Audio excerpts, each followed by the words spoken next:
Welcome to this omnibus edition of Happy Times and Places, in which the ancient curse of this podcast will be fulfilled. I, Toby Hadoke, will watch a Doctor Who story and fail to spot what my guests' favourite things about it are.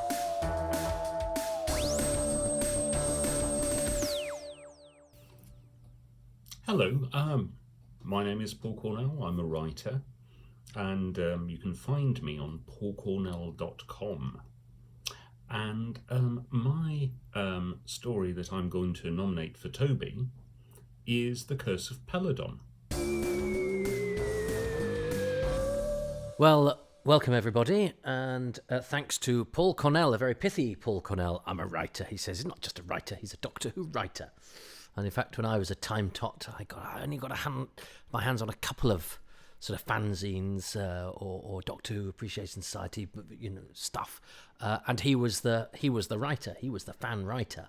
So he's a name I've known since I even heard about fandom, although I was never really, actively involved in DRAS or anything like that. But I knew his name, and then of course he became a writer professionally. And ultimately a writer of some of the very best of TV's Doctor Who, and I'm not quite sure why he's not done more. And actually, I'm due to do Human Nature, Family of Blood that he wrote very shortly, which is one that I expect to be a fairly easy one to eulogise because I love it.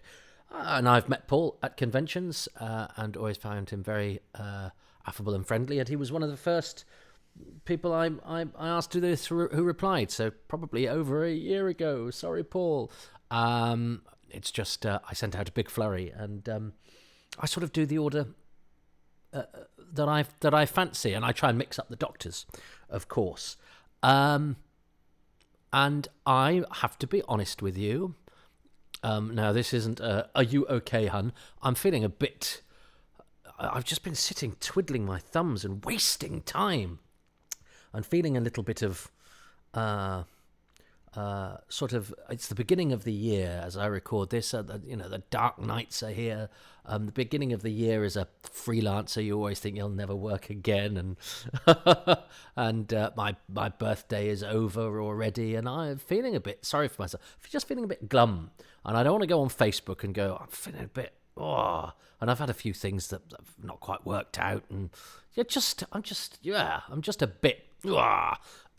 So what I need to do is the two things I do to always try and make me feel better at these situations is, one, watch a bit of Doctor Who, and in particular a bit of comfort Doctor Who. So I thought, this'll definitely The Curse of Peladon. What's not to love about The Curse of Peladon? Never a particular favourite of mine, but also not one I dislike either. So I'm looking forward to sort of diving in and actually going, well, I've always enjoyed it, but I've never sort of, eulogized it or had it in a top 10 or anything. So let's dive in and try and accentuate the positive. And the other thing I do to try and to always try and beat the dark is to do a bit of performance or sharing or whatever this is. I'm something creative, even if my creativity is just watching Doctor Who and talking out loud into a void. So sorry if that's a bit of a modern thing to go, I'm having a bit of a bad time. I'm not, I'm just pissed, just a bit pissed off.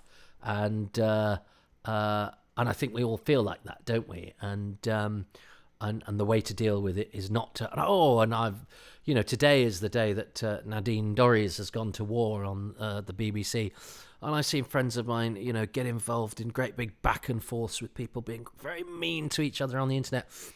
That's been doing my head in. I have a rule not to get involved at the moment, just because I think you don't change anybody's mind, and I just don't like the kind of discourse. But it means I've been feeding off all that sort of negativity and a couple of other bits of negativity from elsewhere in my sort of professional life, and I just sort of look, if you're at home and you're feeling a bit glum, or if you're feeling happy, I don't know what use I am to if you're feeling happy.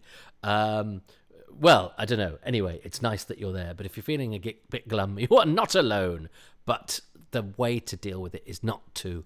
I've seen so many friends get absolutely sort of infuriated. The internet it's a tricky old thing. So maybe I need to pull out of the galactic federation of tweeters and Facebookers and be an autonomous republic of Hadoke here in my living room. Anyway, I don't know. Sorry. Shall I cut that? No, this is what it is. I'm going to watch Doctor Who, and I'm going to accentuate the positive, because that's what this podcast is. But I also don't think it rings true if the idea that I do this is because I'm a cheerful person. I'm absolutely not. I am always arming myself against the forces of darkness, who are always there tapping me on the shoulder. So I'm no goody two shoes. This is hard fought. This positive thing I've got going on, or try to maintain. But Doctor Who makes it easier for me because I love Doctor Who, and I love all you for listening. And I'm very much like Paul Cornell, who I've only met through fandom, but I've socialised with a bit and gone to conventions. I've actually been to his house because we do a fantasy cricket team sometimes that Paul sets up. That's sometimes a cause of joy and sometimes a cause of great upset and anger, actually.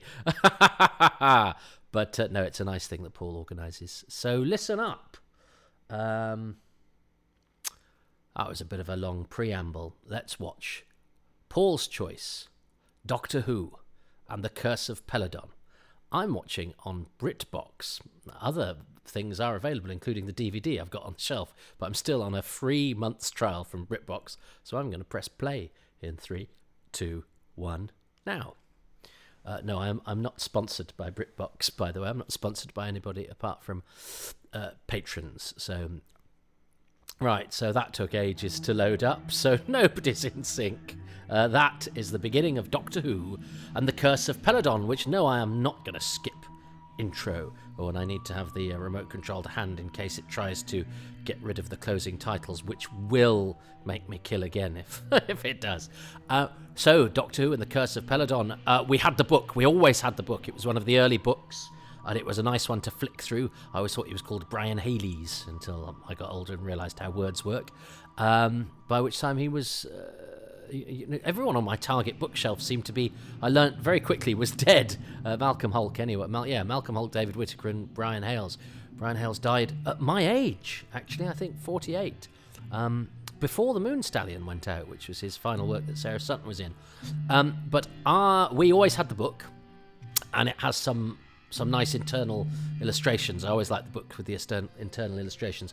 But what I loved about the book cover of this is that it promised so much. It's got a great Chris Achilleos, who, as I record this, died last month, cover with a sort of polka-dotted doctor's face, or whatever that way of doing it is called, and an Ice Warrior, and Agador, and Alpha Centauri, and you're going, this one looks fun. It's just a menagerie of monsters. There's a nice performance here from Henry Gilbert as Torbis, who doesn't last long. And I think he's bald in the book, because there's the illustration of him getting killed by Agador, and he's bald. Whereas, of course, on Peladon you can't be bald because you have to have a streak of pink hair to denote your courtly status. This is interesting because watching this as I am on BritBox, the sound is slightly out of sync. Now we have a few issues with that, but actually I don't object to it on Curse of Peladon because my video copy of the Curse of Peladon always had a slightly sound out of sync issue. In fact, I've probably seen the Curse of Peladon with its sound slightly out of sync more than I have with its sound in sync. So I'm not going to mess about with this. He's good, Henry Gilbert, and this is nicely shot. This is very much courtly intrigue, exposition, backstory drop, but it's elegantly done. And Henry Gilbert died a year to the day after this episode was broadcast.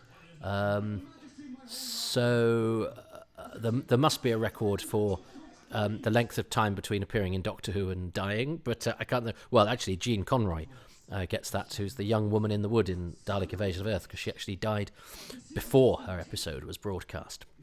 But that's one for another time. But anyway, a year to the day, I just notice is an interesting chronological curio.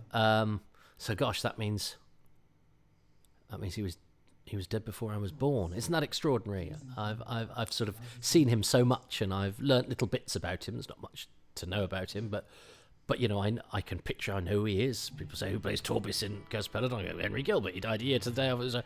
And yet, he was actually dead before I was born. So during my whole existence, there has been no Henry Gilbert. And there's about to be no Henry Gilbert. But it's really nicely directed, all of this. I think, as I say, it's fairly standard, medieval courtly corridors. We've seen all this sort of thing before, but the set design's very nice. The set design has a sense of decent scale to it, seeing as we're sort of stuck indoors, and it feels and looks good, and the colour scheme's nice, and it is the spirit of Agador. Curse of Peladon. Do I need to do a podcast on stories in which the story title is spoken out loud? The ancient curse of Peladon will be fulfilled. Love this.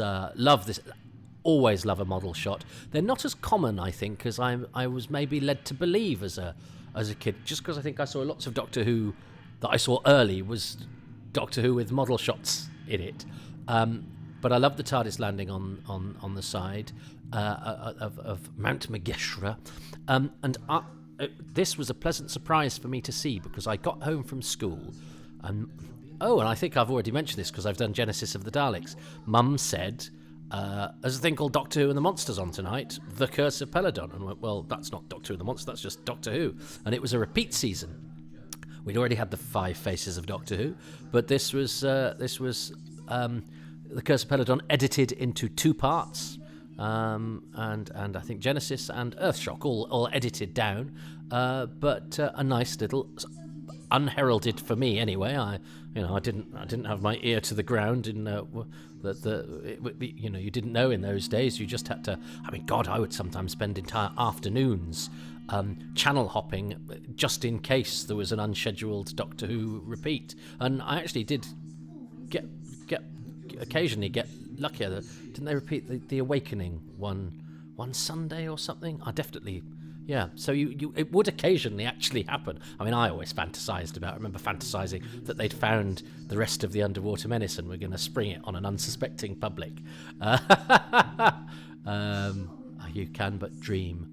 I really like the Doctor's costume. I like the look of both of these, and I like the idea that Jo is glammed up for a night on the town with Captain Yates, because that, of course, that's a brilliant model shot. That means she's looking suitably regal. Although, would you need to be dressed as a princess to go on a date with Mike Yates? Perhaps. I always thought he'd have his eye on a queen, but I love this. I love this stuff on the mountainside. The film quality just makes it look so real. Although this is film that has been reverse standards convention, hasn't it? So it's got a particular look about it. It would look different if it was actually the original film transformed from the negative. That shot of the model TARDIS descending down the cliff. Give me that over CGI any day. No offense, CGI. CGI is great, but for some reason, it's because I was brought up on. I love a model shot, and I think that TARDIS falling down. Well, one, it's brilliant because it strands our heroes. Quite often, the heroes getting to the story can be a bit tedious. Like, oh, come on, I actually want the story to hurry up, and especially when I know the story. I sometimes get a bit impatient with old Who, and I go, yeah, because it's 4 episodes or 6 episodes. They need to take their time to get here. But actually, I don't object to it at all in The Curse of Peladon, because I think it's really, really well done. And actually, the story is starting here, and there's plenty of interest. And I think the fact that we've got no location filming, but we have that really well rendered film cliff edge and model stuff going on, I think. And that helps with the story, because it means that we're separated from the TARDIS, and it just works for me. It just works for me in the way that sometimes the Doctor and his companion getting to the story doesn't. I love Alpha. I'm so. Do you know what? This is what I like about this story, is I'm fond of it. Some stories I admire. Some stories I think a bit spooky. Some stories are exciting. Some stories are fun.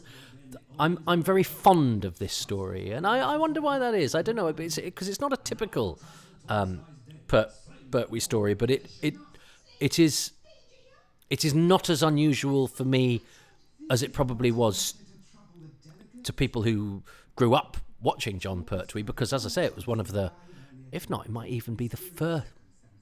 No, it's not the first John Pertwee story I saw, but it's certainly an early John Pertwee story that I saw. And I sort of, I think later on I probably hankered for the soldiers and the guns and the unit and all of that sort of stuff. But this is very fresh and different, and I think it's slightly better than some of his other sci-fi ones, because, and I like Colony in Space, but it is a bit dreary and grey. And it has a lot of moustaches in it. Nothing wrong with that, but it does have a lot of moustaches in it. But I think I like Colony in Space because I try very hard, and it's got Bernard Kay and Maurice Perry in it, so it's sort of, I'm gonna like it, and John Ringham. I'm gonna like it even if, I'm gonna tell myself I'm enjoying it even if I'm not. I don't know. And the Mutants, I think, is full of great ideas, but it somehow sort of goes wrong. I actually think this. I think this, because it's 4 episodes, it doesn't outstay its welcome.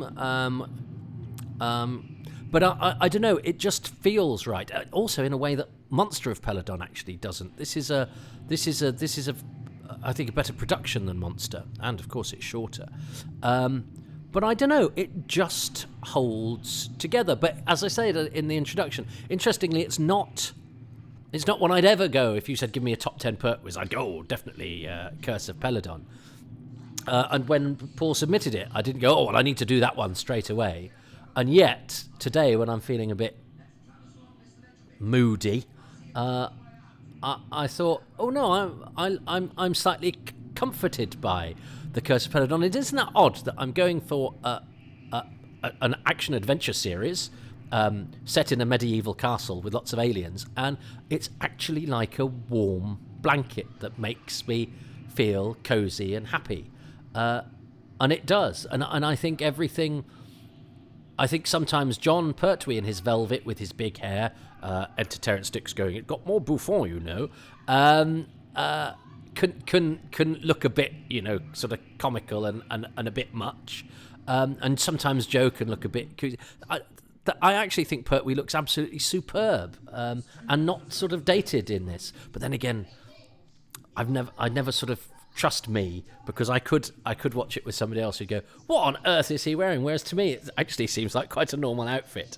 But in the same way that, we see body horror where other people see sticky tape, I see dashing elegance where other people see, explosion of 70s.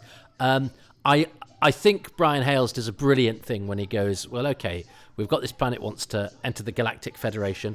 Let's invent lots of aliens. And all of these aliens are great. And this was the bit I remembered most from watching it as a kid, was Arcturus destroying the vase. And it's funny, isn't it, that actually the genius of Doctor Who is sometimes that, the writers and the production, putting things in as a grown-up, you go, well, that's just a bit of a silly special effect. I don't know why have they done that. It doesn't really add to it. Well, it means we do know later on that Arcturus has a gun, I suppose. So actually it has a plot importance, but it's also a great moment as a kid to go, the funny alien head thing has destroyed a vase. It's the bit I remember, very clearly. There are other bits, there are other images in this that I remember from watching, and I remember exactly the room in the house I was when I was a kid, and it was so exciting. But I think Brian Hales being absolutely brilliant, going, you've got all these alien delegates, and you've got Agador, the Beast of Peladon. And I think this video conversion that they've done, that gives it this slightly sort of pasteled, slightly fuzzier movement, actually, dare I say it, sort of works in its favour. It gives it a sort of fireside feel. It sort of complements the sort of flamey lighting. There's some beautiful shadow here. And I love the way that Epesh keeps going. She's the Earth woman. And he goes, that's my mum you're talking about. But I totally buy the relationship between these two. I think Jeffrey Toone is a wonderfully dignified actor, who of course was he's Temesis in the Dalek movie. I actually met Jeffrey Toone. He was touring in a production of And Then There Were None, which also starred Lieutenant Scott from Earthshock and Davros. Michael Wisher was in it. And various others, Douglas Fielding from Z Cars. So I've got Jeffrey Toone's autograph, actually. I don't think I had a camera in those days, or if I did, I didn't get a picture. No, didn't get a picture. You would now, wouldn't you? You'd get a selfie with Epesh. But I met Jeffrey Toone. In later life, he lived with the actor Frank Middlemas, who I once I served towards the end of his life in a cafe I was working in. So I met both of that household, and I never quite got. I don't know if they were. I think they were just chums, but you never know with the acting profession. You know, did they help each other out if they were tired? I don't know. But anyway, I love Jeffrey Toone in this. It's again, it's stuff that can easily be over the top or hokey or hammy, but he's got a proper stage actor's dignity. He got some sort of constriction of the hands, I seem to recall, or he got some frailty about him. I remember seeing him in this production of And Then There Were None and going, oh, he's quite frail, and he actually got killed off quite quickly, but he got a decent billing.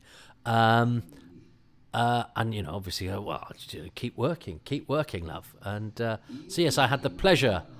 I can't remember what we spoke about, but I did. It was at the stage door of the Grand Theatre, Wolverhampton, and I love all of that. Eeny, meeny, miny, mo. There's a great rapport between these guys, and a cave with a secret. With a move a flame holder, and it opens a door. I love all of that, and it is a bit sort of hokey, but I don't care. Come on, it's a kids' tea time adventure series. I think that's what makes it sort of cozy and fun. You go, I accept all of these things, and it doesn't mean I watch Doctor Who and accept stuff that's bad. I get very annoyed when Doctor Who is bad and is lazy, but this stuff is done with enough, especially as it bats him and he gets pissed off, which is just great. It's a way of having fun with those things and not being ashamed of them, and not trying to be too navel gazing and grown up about it, which I think occasionally Doctor Who fans want Doctor Who to be, because we feel guilty about it being fun. I remember this because this was a classic monster for me to see. And of course, by the time I was born, I was born during the Time Warrior. So in my living memory, the Ice Warriors were never in Doctor Who. And that was the case with a lot of sort of classic Who stuff that we loved. The top 5 monsters were the Daleks, the Cybermen, the Ice Warriors, the Sontarans, and the Yeti. Well, the Sontarans didn't turn up in my lifetime, or living memory, until the 2 Doctors, when I was well established as in my head and viewing as a Who fan. I never saw. Oh, we got a Yeti in the 5 Doctors. We never got an Ice Warrior. And here we have the Ice Warrior, and I don't think I knew about the Ice Lord, as we must not call them, as the How Stammers Walker book points out in every Ice Warrior story. Popular myths. Slar is an Ice Lord. He is never referred to as such. You're going to mention that for everyone? Yes, we are. It's a point we've noticed, and we're going to say it every time. I love Stroppy Arcturus. I love all of these aliens. I think the array of aliens is brilliant, but I don't think I knew of an Ice Lord, because I'd got the book and I'd looked at the pictures, but I was too young to have read it or taken it all in, and of course it is revealed that the Ice Warriors in this are goodies. Now that, to a young viewer, blew my mind and seemed like the most sophisticated thing of all time. It made me think, and I love his costume, and the addition of the cloak from to tart it up from the seeds of death is a huge improvement. And Alan Bennion is great. Two people promised me Alan Bennion's autograph, and neither of them got it for me. He lived in Brighton, died a couple of years ago, and the Ice Lord in Doctor Who is probably the pinnacle of his career. He had a decent career, but this is, I think, certainly the most notable thing they did. This is a lovely piece of direction because the Ice Warriors advance, and you go, if you're a racist, you go, oh, I'm a bit intimidated by these green aliens because all Ice Warriors are bad. And of course, and so it's so disarming. Pertwee does it brilliantly because he does the I'm a bit scared, and then he does the oh, hang on. And of course, he will always maintain his dignity in a court situation. And that's a great thing about Pertwee's Doctor. I know people sort of take the mickey out of his fact that his clubbable nature and all that sort of thing. But I like the fact that he sets an example in courtly situations, and he knows how to say my life at your command to draconians, things like that. That is a great gag, and it's really nice in the book. And I think they had that section in the book when they did a Target. They did some Target specials in Doctor Who magazine, didn't they? And they looked at the different writers. And I'm sure the bit they had from The Curse of Peladon ended with that gag of, Arcturus going, I'm Arcturus, you're late. And that's great because it sort of says everything you need to know about him. He's the curt, rude Ted in a box. And this is a brilliant sort of wheeze. They're expecting the chairman delegate from Earth. They look the part. Of course, the Doctor has an inherent class about him. Jo is dressed as a princess, and Katie Manning rises to the occasion. But it automatically means, oh, Katie's brilliant in this, and isn't she beautiful? I fell in love with her. I put TH for KM on my exercise book, and I said to my friend, do you know who that is? And he said, no. I said, that's Katie Manning. She plays Jo Grant in Doctor Who. And I genuinely thought I might be able to marry her. Maybe part of me still does. I think she's absolutely a picture in this, and she's brilliant the way that Jo, Princess Jo of TARDIS. And I think this is a whole great conceit because it's a bit like the time ring in Genesis. It's a thing hanging over our heroes that is always in danger of going wrong because they're lying. They're here under false pretenses. So every time somebody says we don't, we'll check with Earth, or if there's an idea that anyone will ever check with Earth, or that the actual Earth people turn up, or anything like that, their ruse is gone. And so, no matter what good they've done, they will everyone will automatically be able to say, "But you're a liar," and they're on a sticky wicket. So that's a brilliant conceit for the storytelling and for having our heroes in constant jeopardy. The Doctor improvises brilliantly in this. I'm loving this. I love what Pertwee does. And the Pertwee is not actually a particular favourite of mine. Pertwee was made for this sort of situation. And also the fact that he's still a bit judgmental of the Ice Warriors. But that seems so sophisticated to me that the series could go, well, those baddies, they can actually be goodies as well. That, to me, is however old I was when this was repeated. What was it? Was it something like 82, was it? I don't know. But I wouldn't have been, I was under 10. Made me think, God, Doctor Who is the most, it's really sophisticated. And I think that's brilliant because sometimes I think,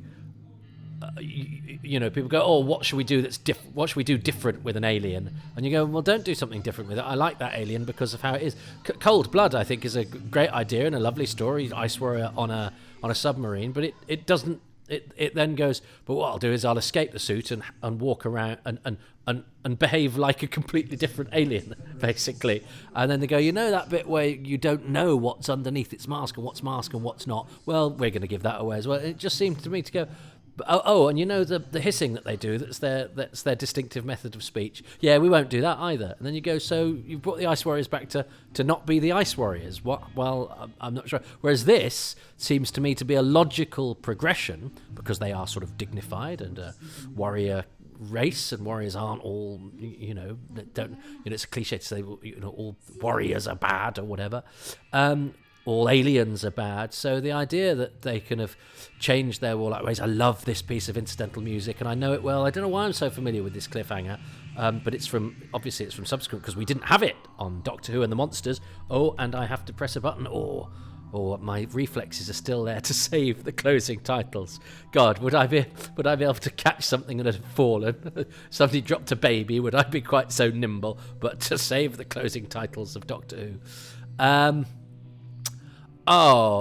like ding ding ding ding ding. So, but I don't know why I know that closing particularly well, because it didn't happen on the first first viewing, because this was episodes 1 and 2 together, and I love this rendition of the theme. I love this closing titles. I love the name Markle Shah Diane, who is the film editor, and Ian Scoons, the special effects. Who was a white... Well, that was cut from the Who's Round. Somebody who knew Ian Scoons that I interviewed said that Ian Scoons was a white witch, and if it wasn't a Who's Round, it was some interview I did that somebody said, you've got to cut that. I went, oh, okay, but I don't have to cut it from this. Apparently, according to somebody, Ian Scoons was a white witch. There we go. Right, so I'm now pausing for episode 2. Oh, do you know what? I'd sort of thought about this before I came, before I pressed play, and I've gone, well, I'm obviously going to choose the fact that the Ice Warriors are goodies, because I do love that. I do love that switcheroo.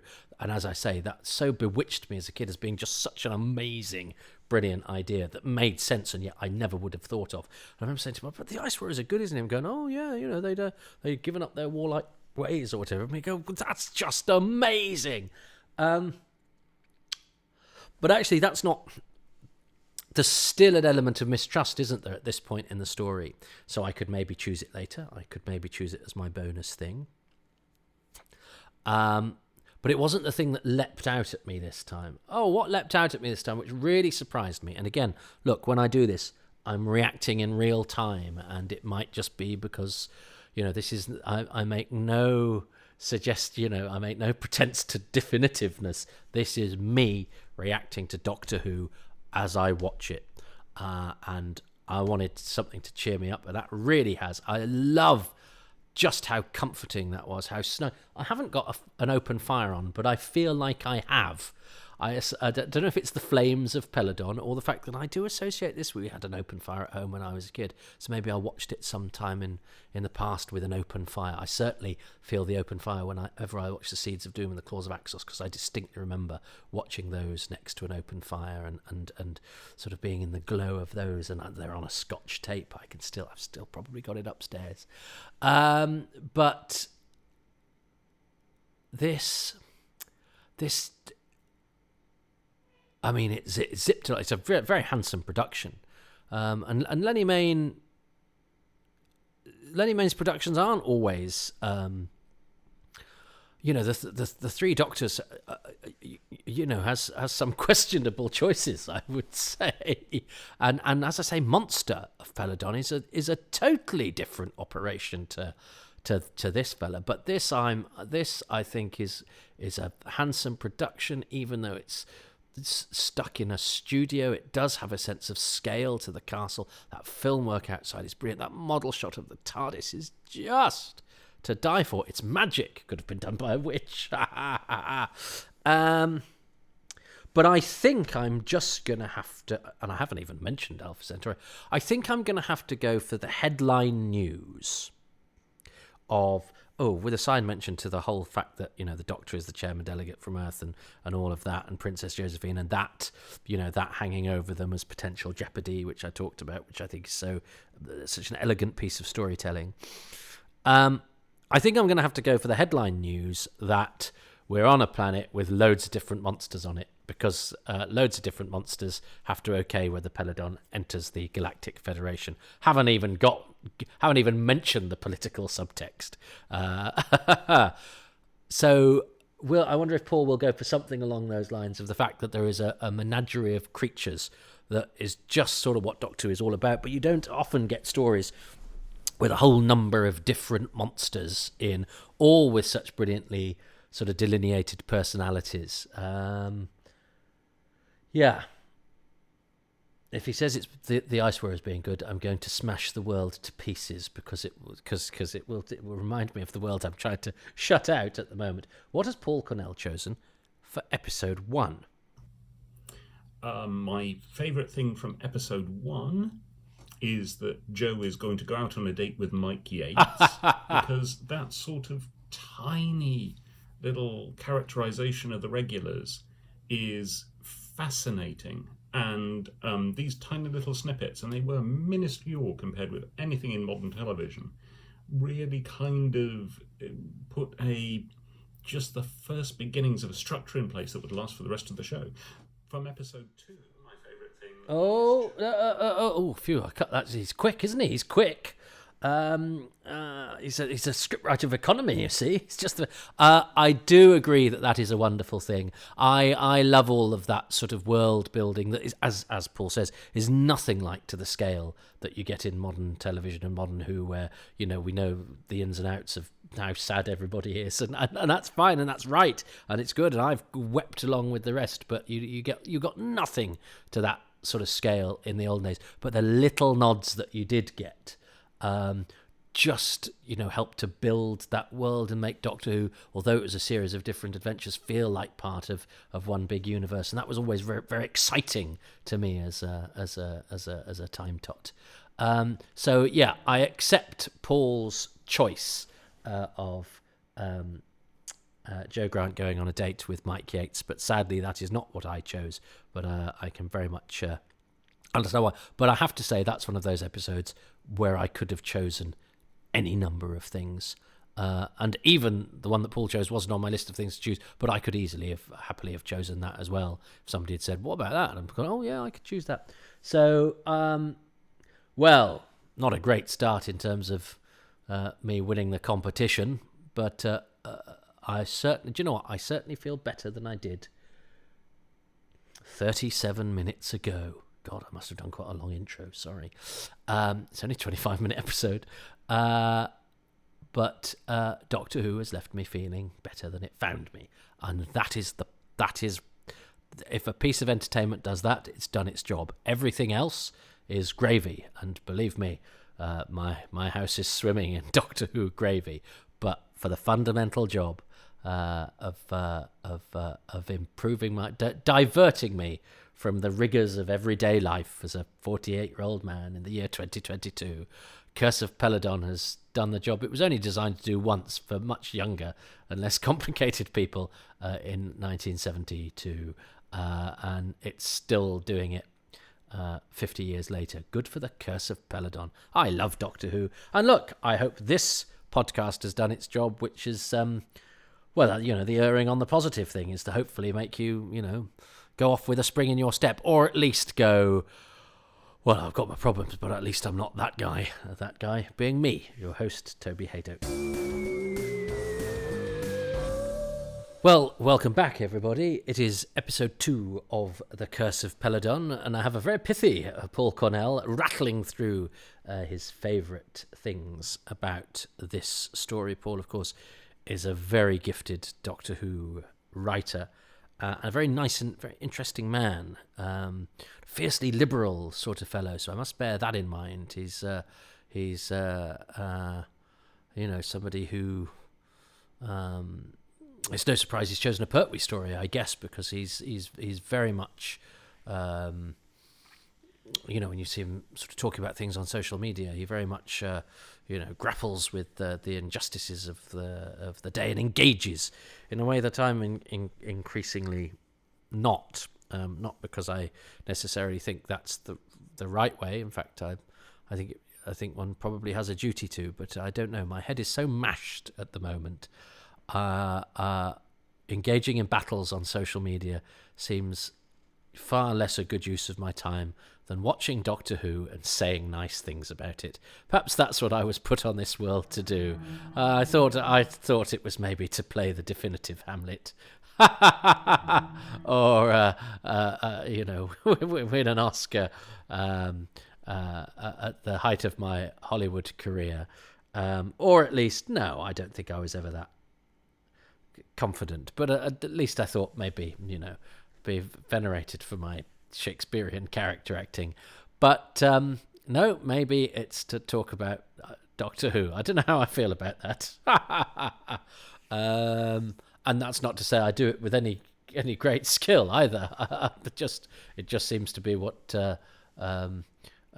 how I fill the gaps in my life, and just you lot seem to listen to it. So thanks for that. Anyway, I hope that didn't sound conceited. I was meant to be self-deprecating then, and then I worry it ended up with me going, and listen to me talking wisely about Doctor Who. No, I don't know that I throw this stuff out there in the hope that my glib tongue and ability to recall the occasional fact about a character actor makes for a diverting 25 minutes. And then I occasionally fall down introspection alley, or go to or take a turn down the self-deprecating road that then seems to pull out into self-aggrandizing peninsula. Oh God, I don't know what I'm talking about now. But anyway, whatever. Shut up and watch Doctor Who and then talk about it, Toby. That's what you do. Yes. So we're going to watch part 2 of The Curse of Peladon, which I absolutely adored part 1, having been quite surprised because previously on Happy Times and Places, I would say I'd never have picked this as a particular favourite. It was always one I've rather taken for granted, just because it was one of the first that I saw. So obviously once I'd seen one, that was a notch on the bedpost, and I was more excited about the ones that I hadn't seen. So because it was one I saw quite young, it never had quite that luster for me because I'd seen it. And for me, I always want to sort of have or try what I haven't had or what I haven't experienced. Probably explains why I've got so many failed relationships. But anyway, not that I've ever... Anyway, let's not get into that. Let's shut up, Toby, and watch The Curse of Peladon, episode 2, that I'm going to press play. And you'll have heard in the background, it's been sort of setting off of its own volition. I'm going to press play in 3, 2, 1. It's The Curse of Peladon. Do you know what? Part of me wants to go back and edit that opening, but the whole point of these is that they are what they are. So if you didn't like it, sorry. I love this title sequence. I love this logo. I love this music. I love the fact that the music sounds like it's noises bouncing off the corners of time and space. It doesn't feel to me like it's played on any instrument. That is what I think is glorious about it.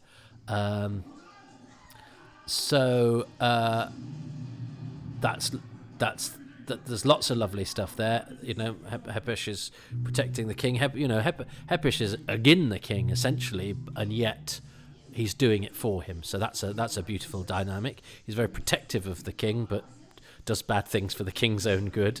There's a lot to say there.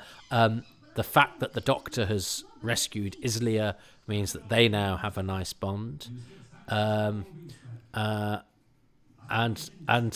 Doctor, obviously, of course, absolutely cutting through the poppycock of any idea that there's a curse, and going, well, no, it's ghosts don't push statues over. Shows the Doctor's worth to a story like this, just as the character that the Doctor is. And here is Alpha Centauri, who I barely talked about in episode 1. I love Alpha Centauri. I love Stuart Fell's funny little doddery, fussy body language. And Izanne Churchman, what a bloomin' legend that she has. She got the biggest gap between Doctor Who performances. and she's in her 90s now. And I was always, because this was one of the first DVD commentaries that I did. I think it was the second set, and we had Terence Dix, Barry Letts, Chris Doyley-John, and Katie Manning on Curse. Is there a crash zoom here? But if not, that's a lovely. I love that shot, the depth that we've got there. That set has the throne room behind it, and then the throne room has a raised bit as well. So the staging of that, look at the depth and the amount of characters in that shot. And then we cut to a high shot in the throne room. It's a really brilliant use of space, a very canny piece of blocking as well, to make the picture constantly interesting and attractive, and have the dynamics of the positioning of the people. That's really well directed by Lenny Mayne. What was I talking about? Yes, nice moments between Joe and the Doctor, where he trusts her to go and do a little bit of investigating, and she's got the chutzpah to do it. And I like anything that's a sort of, an unspoken moment, and Pertwee can be very patronising of Joe. I mean, Pertwee. I've referred to the Doctor as Pertwee, but they also have those moments of understanding between them that I really, really like. He's complex. He's a complex Doctor, old Pertwee, isn't he? Because he can be infuriating sometimes. But you get the impression that that's the sort of point. But I think because we also know that John Pertwee himself could be a bit sort of pompous and a bit testy, we go, well, is that just him doing that with the Doctor? And do we want a Doctor who's flawed? But of course, the whole point of his Doctor is that he is flawed. That's his whole journey, isn't it? And he's ultimately punished for his flaws in Planet of the Spiders and cleansed in a Buddhist way, which is just great. That the most sort of clubbable and establishment Doctor is detoxed by Buddhism.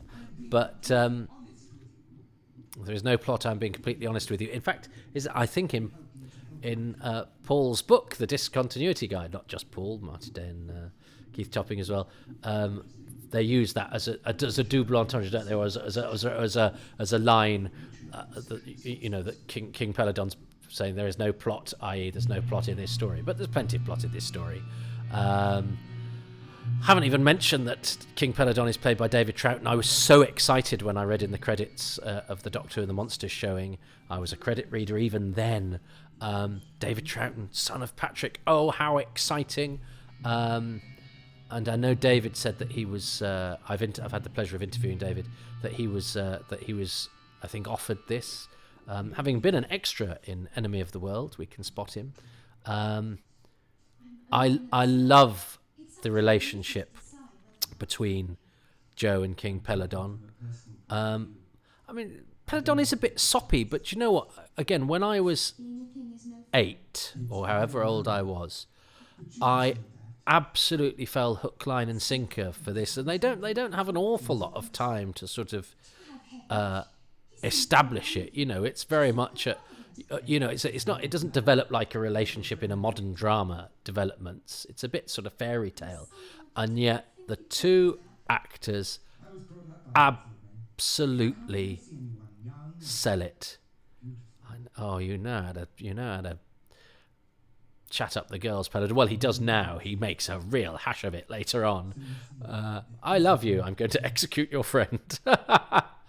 But I totally buy this, and this is beautifully shot. The close-ups of the hands and everything. Again, I think the sort of quality. But look at the way that she looks at him. And you would fall in love with her, wouldn't you? Of course, you'd fall in love with her. Now he's going to put his foot in it. Yes. Hey, baby. Do you want to come back to my place and speak to the Commission of Aliens?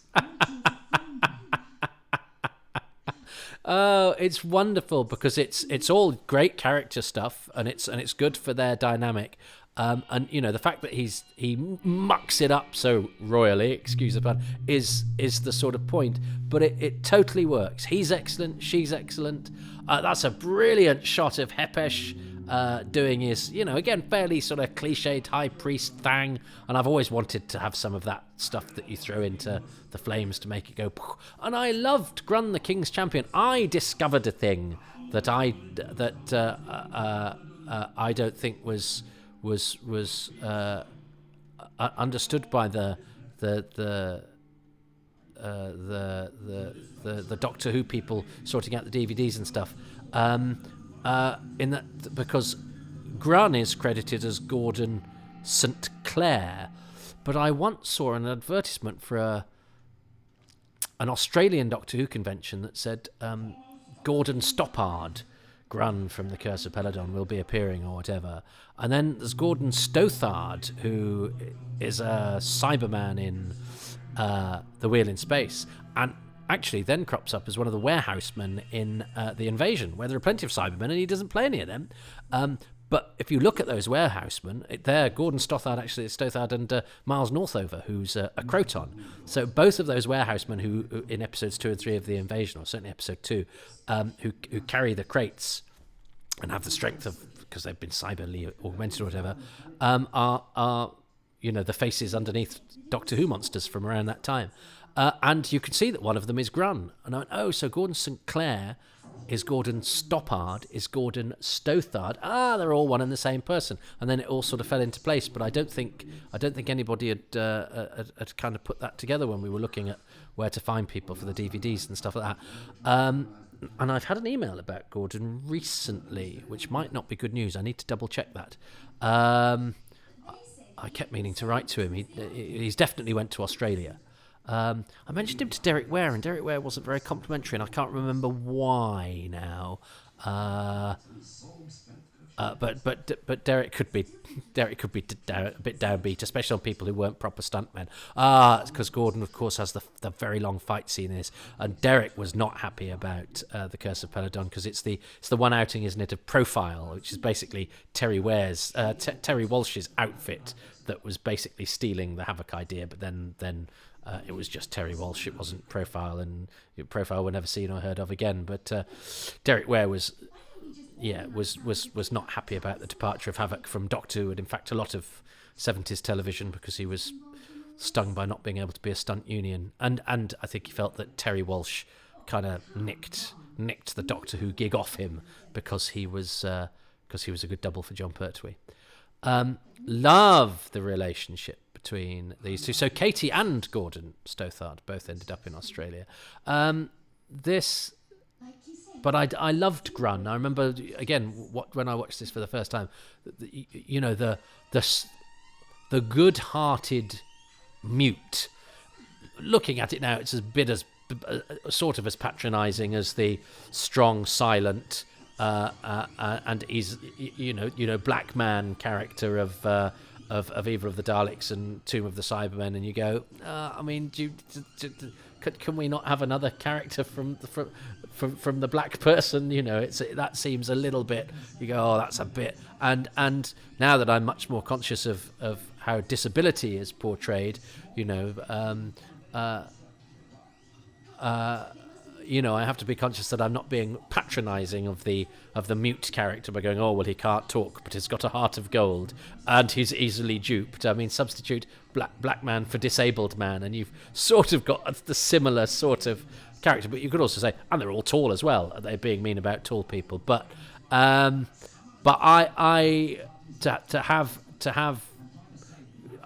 like the Doctor's relationship with Grun, and I like the fact that Grun, although he is sort of controlled by Hepesh for a bit, ultimately does the sort of right thing, and the Doctor spares him in the fight later, doesn't he? Which I like all of that sort of stuff. This is a great ruse, of course, because, spoiler alert, Arcturus is the bad guy, but this is a nice little plot sleight of hand that the Doctor, of course, thinks it's the Ice Warriors, because the Ice Warriors are bad guys. In fact, the Doctor's being a little bit racist here. He's encountered some bad Martians in the past, and he's like, well, I'm automatically going to think it's you.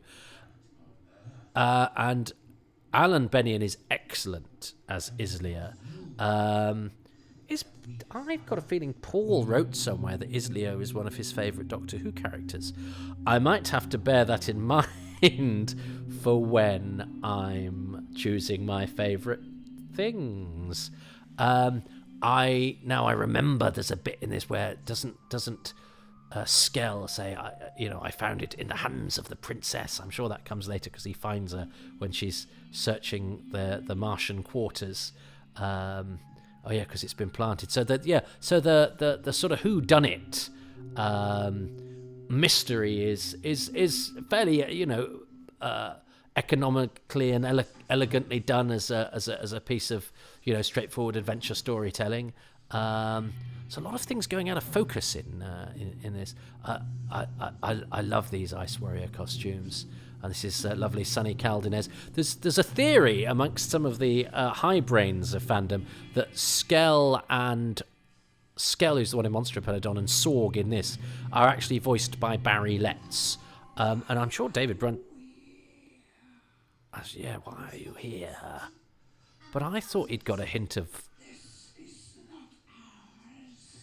Because I always thought he had a slightly American accent, but a Barbadian or a Jamaican accent can seem...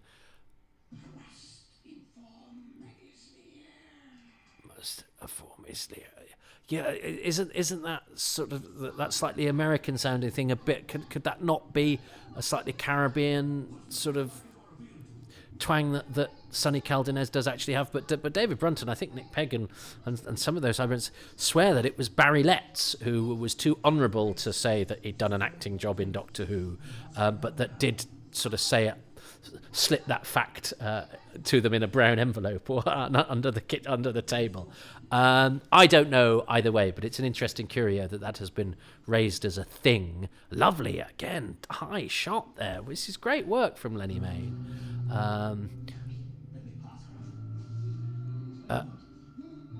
Because you actually think Grun is being, or the Doctor thinks Grun is being helpful, but he does actually become an ally later on. But I do like Arcturus. I just love the design. I love everything about Arcturus. He's this brilliant head in a box that's got that liquid flowing through. He's got that chippy little gittish delivery about him. But Alpha Centauri is, responsible for one of the great Doctor Who anecdotes of director Lenny Mayne saying, taking one look at the costume that didn't have the cloak at the time and going, looks like a giant dick, and then take it away, and they take it away and put a cloak on it and send it back to him and goes, now it looks like a giant dick in a cloak. I love that story.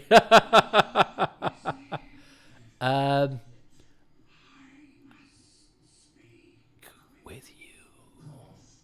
Does that sound like Barry Letts? Oh, I don't know.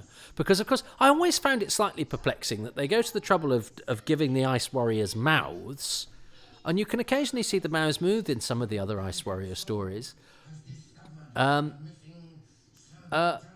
the mouth doesn't actually move. It's the hands of the Earth Princess. That's the bit I remember. Although I think I'd remembered it as being Sorg saying it. But it always perplexed me slightly that actually the Ice Warrior, they go to the trouble of giving it a mouth, but then when it talks, its mouth doesn't open or close. You go, oh, why?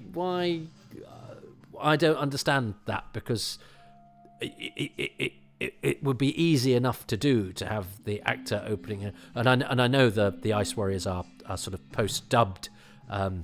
Islea isn't, because he's got a very mobile mouth, but the other Ice Warriors, including Bernard Bresslaw in the Ice Warriors, are pre-recorded and sort of mouth along. But it seems a bit odd to have a totally closed mouth on a costume that has a slit for a mouth and an actor with a mouth, but not quite got to the bottom of why they do that. This is very well done. Again, this film stuff, such a limited amount of it, but but that I really feel the wind and that whistling noise. You can it really sells the whole sort of inclement weather, and that's brilliant. That you totally buy the height and the stones sort of tumbling down and the dust. It's all really, really nicely done, and that whipping wind. This is great stuff, isn't it? This is great stuff, and just the Doctor and the companion are very game throughout this. They engage in the adventure, and they throw themselves into the danger. Yeah, terrific. Gotta love it. Why have I never loved this story like this? I think it's just because I'd seen it so early that I was more interested in the stuff that I hadn't seen. And yeah, so I did get to do the DVD commentary on this. We couldn't get David Troughton, and I think there was a feeling at the time as, he doesn't want to be on it because he doesn't want to talk about his dad or whatever. And then I emailed him to do Who's Round, and he was perfectly happy. He talked to me, and I've worked with David a couple of times, and he's absolutely great and perfectly open.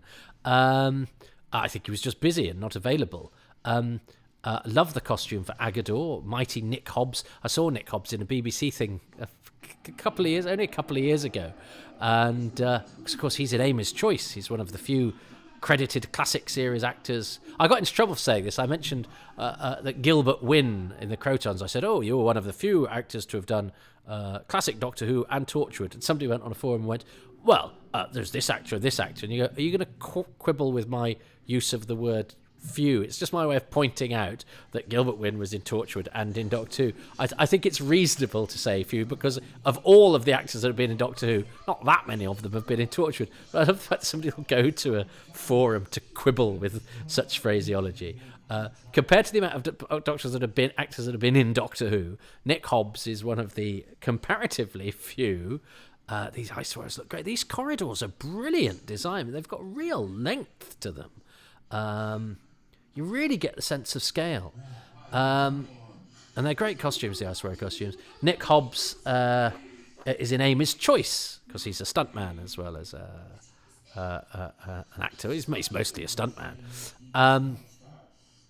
And I saw him in this BBC drama, and I went, that's Nick Hobbs. Isn't that great that he's still working? Because, as I say, it was very recently.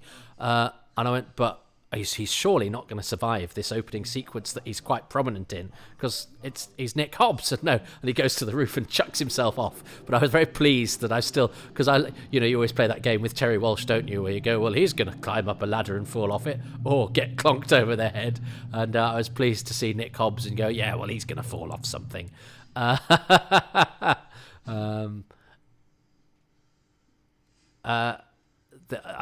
think the Ice Warrior costumes are very, very, very good, and it always excited me because, of course, I knew when watching these Ice Warrior costumes that they'd been in old Doctor Who, so they were even better because they were basically, the longer ago it was, the less likely I was to have been alive when it was on, the better. Self-hating can you get that the further away something is from your existence, the better it actually is. But he's got great dignity, old Alan Bennion, and Islir is a fantastic character. I remember loving him so much. I like Sorg's sonic cannon as well. I do prefer, I think, the sonic cannon to the sort of wrist guns that the other Ice Warriors have, which. But I guess because this was my first experience of Ice Warriors, and sometimes your first is your sort of definitive. Because I wonder if for fans who had been brought up on the original, the Ice Warriors of yore, I can't believe they've given him a sonic cannon. Why hasn't he got an arm gun? This is a complete aberration of what the Ice Warriors meant to be. Clearly, when they forged the Way of Peace, they got rid of their wrist weapons and went for a handheld cannon instead.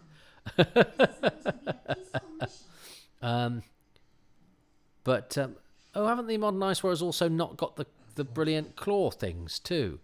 Yeah, I mean, come on, guys, make it work. I love the Ice Warrior claws. If Sorg can grip onto his cannon and not make it go off at the wrong time with a claw, surely a modern Ice Warrior could cope with having a claw. Lots of beautiful, it trusts its costumes to go in that close. Eddie Mayne is not afraid to pull the camera right back in the set to give it a sense of depth and scale, or then to get right close in on his actors and his. And he also does a few zooms, doesn't he? I seem to recall. I'm really impressed with Eddie Mayne's direction of this, and he's not a director that often gets sort of praised, particularly in the his story is that he was the funny sweary Aussie who died tragically. Indeed, I've made a documentary about him and was very, very pleased and flattered to be so welcomed by his twin daughters Sadie and Nikki.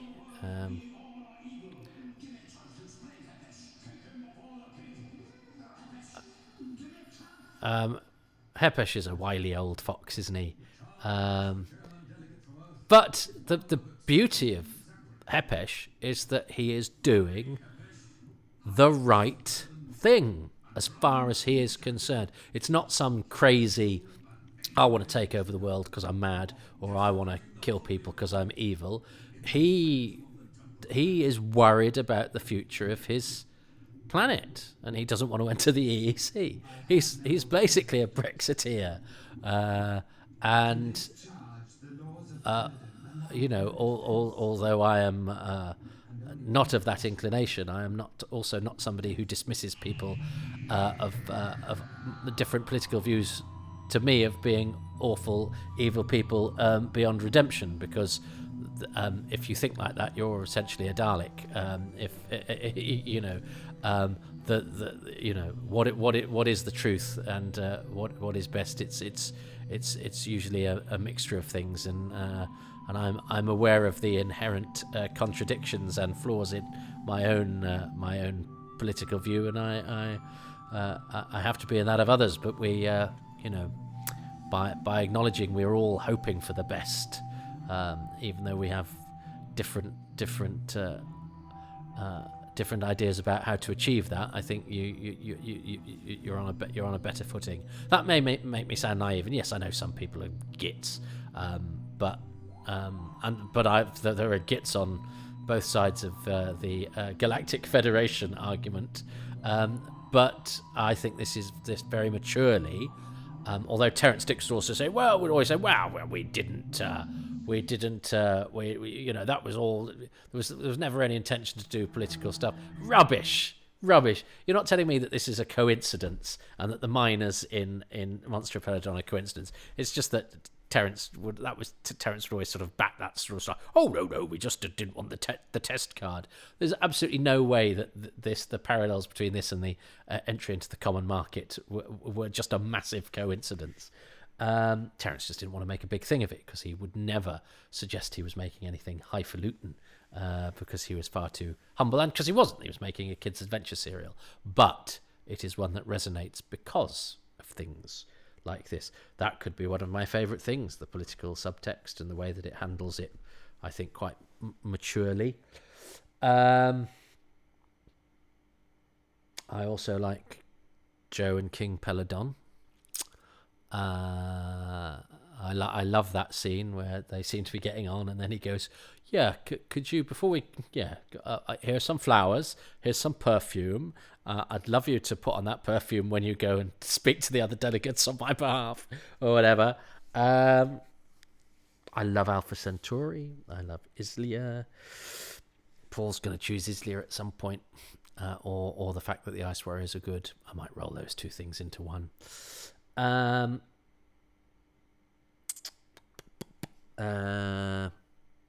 I will choose for this particular episode, what was my favourite bit? I think the scene between Joe and King Peladon, which speaks to, I wonder if I should save this for the last episode, because I think it's really sad when she says goodbye to him and they have a little kiss. But I think, because Joe has several sort of attempted affairs, doesn't she?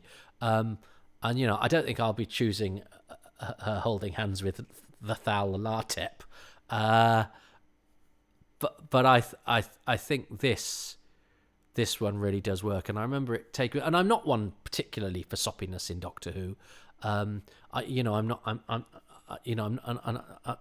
certainly don't do cartwheels of joy at the idea of the Doctor being in love with somebody, because frankly all other programs have central characters who fall in and out of love with each other, and as somebody that finds, as a kid who was never very confident about such things, it was nice to have a series where those things weren't important, that you could have an exciting and adventurous life whilst being a bit unsure that you'd ever be able to ask a girl out or whatever.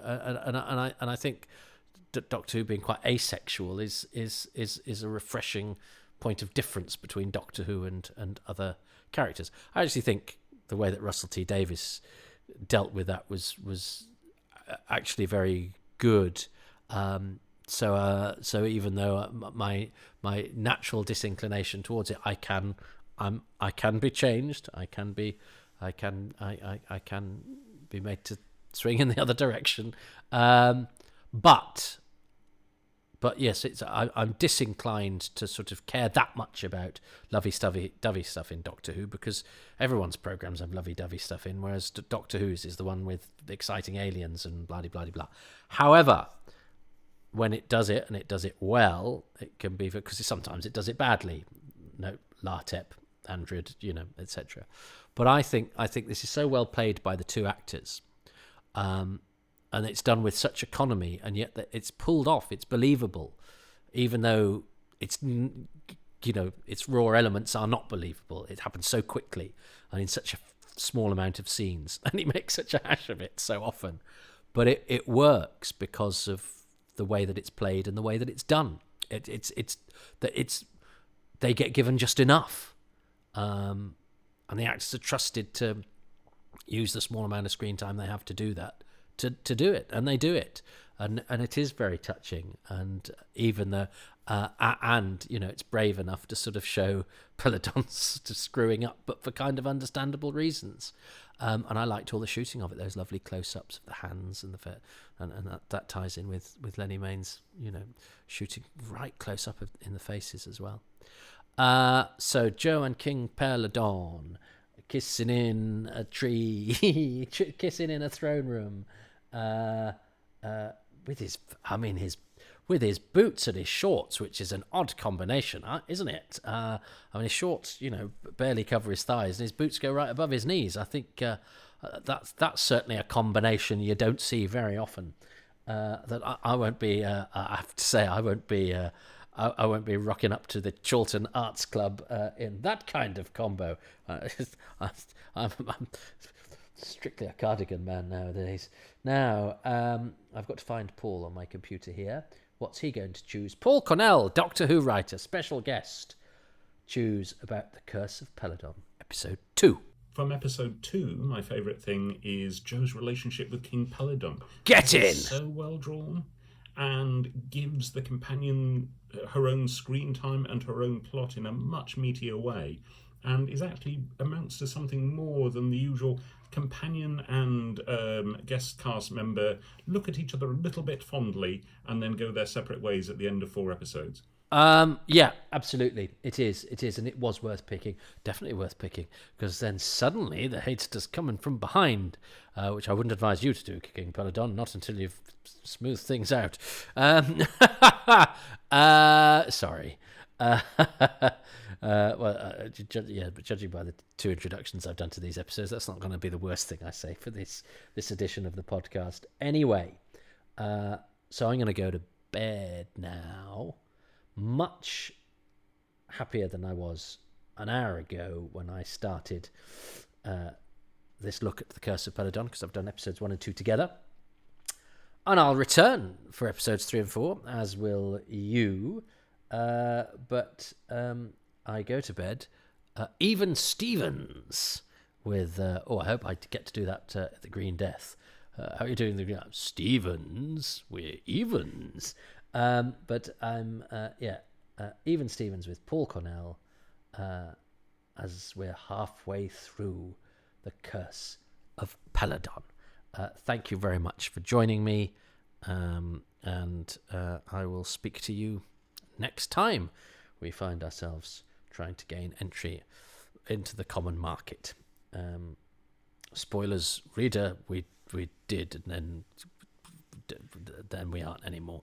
But that's one of those other things I won't get into online. Am I a coward? I just think there are probably better people at doing it than me. Anyway, I think there's better people at doing most things, everything, than me, apart from waffling on and not knowing how to end a podcast. I'm very good at that. Well, welcome everybody. It's time for episode 3 of The Curse of Peladon, which I, to my surprise, have been thoroughly enjoying. As I say, I thought I'd quite enjoy it. I've always found it perfectly diverting. I'm loving this. It's like having been on a comfy sofa in front of a log fire. I am in front of a log fire, but it's not been lit. And I'm not on a comfy sofa. I'm on a sofa that is knackered, but I can't afford a new one. But that's a first world problem. What would it be like being on a medieval planet where you can't even get access to the Galactic Federation, who will no doubt be able to provide you with sofas instead of the uncomfortable stools that you're sitting on right now? So I am going to... Oh, no, I don't need the remote control for the Blu-ray player because I'm watching on BritBox. And I'm going to press select or play or whatever it is I do in 3, 2, 1. I've pressed it. I promise I've pressed it. No, yeah, I have. Oh, it took a while there. It's like filling in a form to get entry into the Galactic Federation. Alexa, volume 4.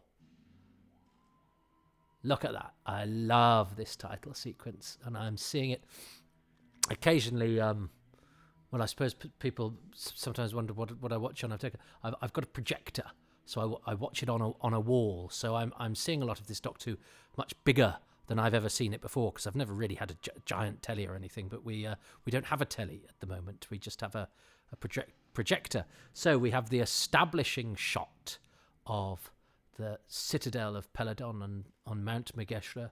Now, I was thinking about this just this afternoon when I was considering doing these 2 episodes tonight, episodes 3 and 4. And I think when I was younger, I'd always got it in my head that the cliffhanger was the Doctor being made to fight Grun the King's champion. And I don't know if that's because the Doctor Who magazine episode guide or archive said that, or it's one of the end of the chapters in the book.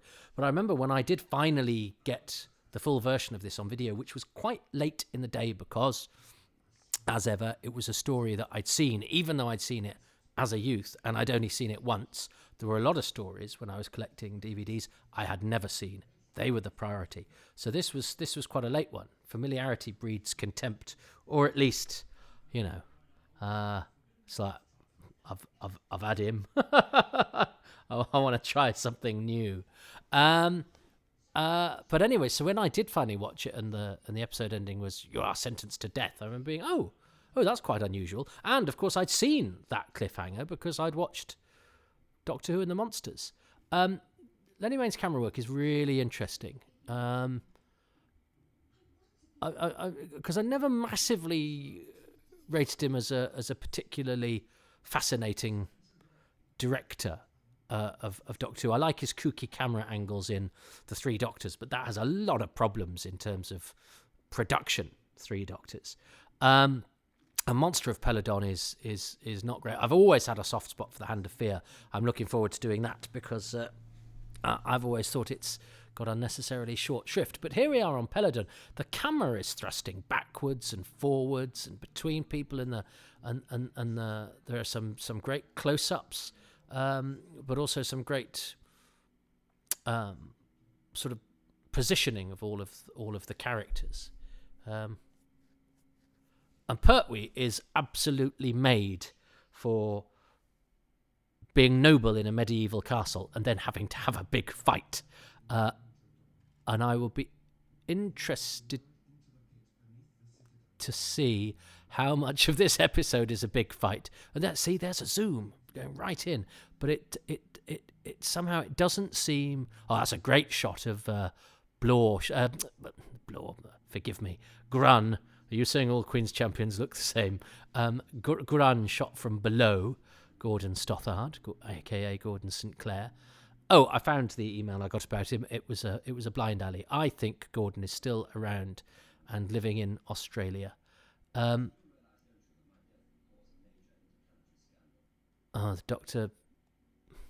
doctor gambling a little bit there with his false position, but Hepesh doesn't know, so it is a useful gambling tool, although one that is on a very dodgy premise. So that again makes quite good drama, because you go, well, it's a perfectly good reason why Hepesh might want to avoid that situation, because he doesn't know what we know. But also, if that's the Doctor's only defense and he does find out what we know, then the Doctor's in a pickle. So like all of that, don't need to shoot King Peladon from below to make him a bit taller than Joe. Everyone's taller than Joe. And I quite like the politics of this, is that he's the king, but actually he's obliged to do things a certain way. He can't just go, well, I'm the king, I will do this, which I think a less a drama with less sort of ambition might just go, well, the king is the king and that's all he can do, whereas this is, sorry, the king is the king and so what he says goes.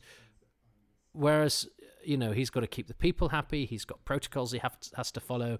His high priest, church and state, you see, his high priest is almost more powerful than he is.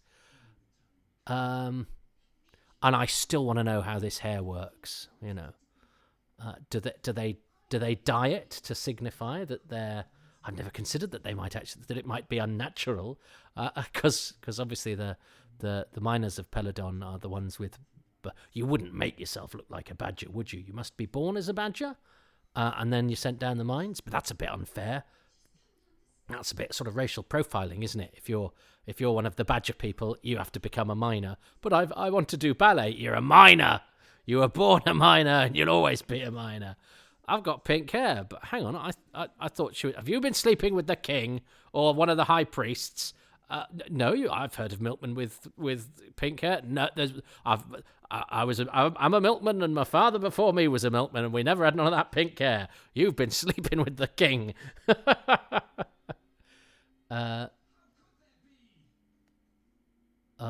King Peladon. And David Troughton, I think, does a really good job, because King Peladon is a bit of a Burke at times. I really like this scene between the Doctor and Hepesh, because Hepesh thinks he himself is a good guy, and Pertwee one step ahead, killed while trying to escape. He's not going to fall for any old tricks. And then this is a scene with no humanoids in it at all. Or does humanoid just mean human shaped? Anyway, with no Earth people or Earth type people in it at all. It's a dialogue scene between a stroppy ball of snot in a box, a high pitched cock, and a wheezing lizard, and it's great, and I love it. Actually, pencils like that are quite trendy these days. Ones that look like bits of wood. And of course, because Geoffrey Toone, of course, comes to Doctor Who having been in the big screen version, whereas I don't. Yeah, well, yeah. So he's not altogether good. Because I was just thinking about actually, people going from the TV series into the films, although Barry Ingham, because he's in the Mythmakers and Doctor Who and the Daleks, but I suppose Philip Maddock is in the Dalek film before he's in any of the TV. So actually, most people who are in there, but because I think I came to Doctor Who and the Daleks, the film, late. Dalek Invasion of Earth, I always got the second week. I always missed Doctor Who and the Daleks. I remember crying, scorching tears because I'd missed Doctor Who and the Daleks, and Doctor Who and the Dalek Invasion of Earth 2150 AD was on again. And that always meant, they're doing the double bill, and they did the first one last week. And I saw Dalek Invasion of Earth 2150 AD several times before I saw Doctor Who and the Daleks. And Geoffrey Toone plays Temesis, the Alan Wheatley part in the movie. But yes, as I've just talked myself around saying, a lot of actors did the movies first and then came and did the TV versions. I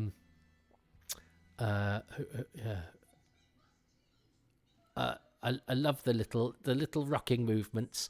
I was going to say I like the veins on Alpha Centauri's head as well, but I suppose that adds to the illusion that Lenny Mayne wasn't terribly happy about. But it does mean it's better than a sort of, just a sort of big ball.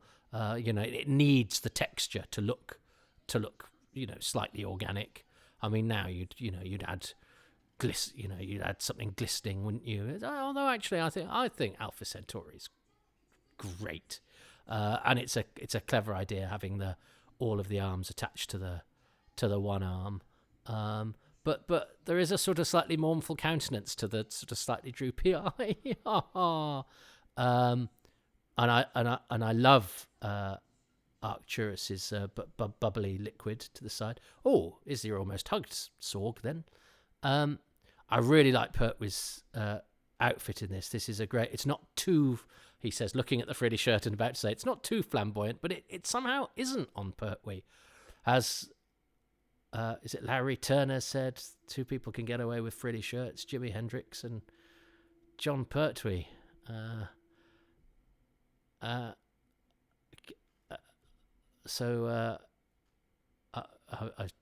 just had a thought then that I'm not going to share with you about something else Jimi Hendrix and John Pertwee have in common. But if you know what I mean, keep that thought to yourself. But if you don't know, never mind. And here is Katie Manning walking through the corridors. Oh, yeah, having a chat with Sorg. Now, does he sound like Barry Letts?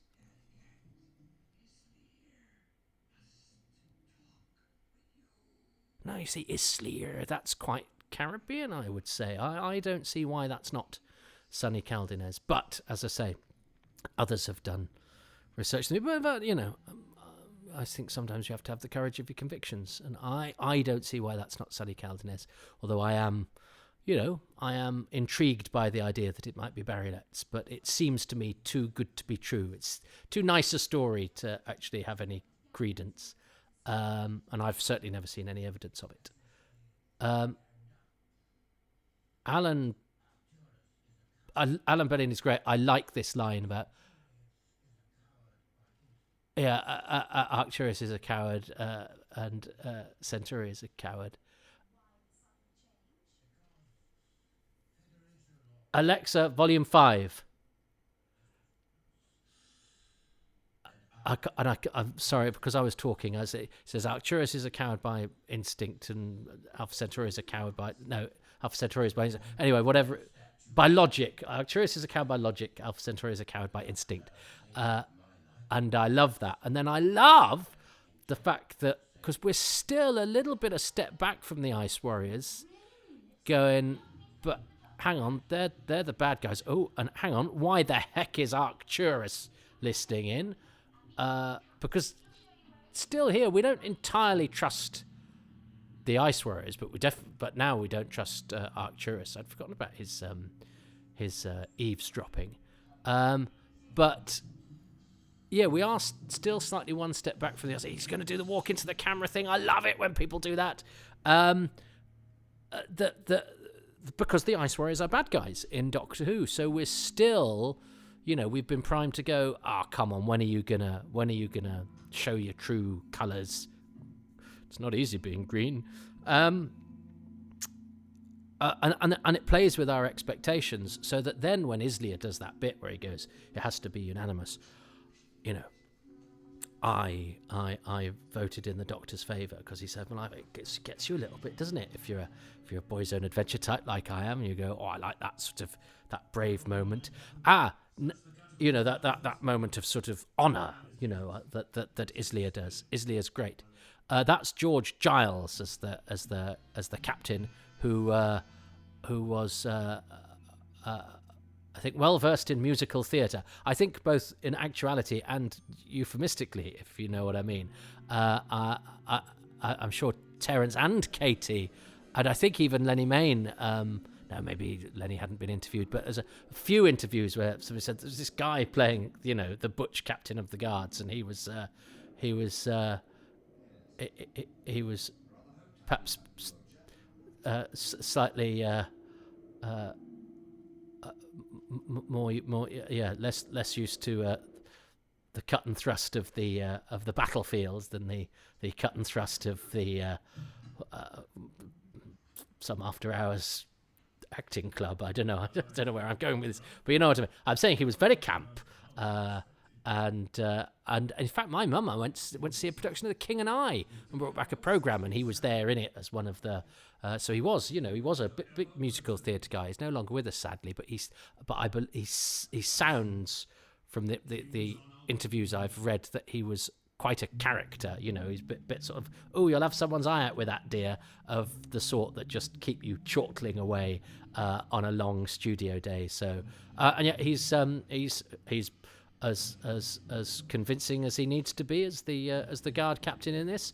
You wouldn't believe that he's secretly wanting to shimmy. So good for George Giles as the guard captain.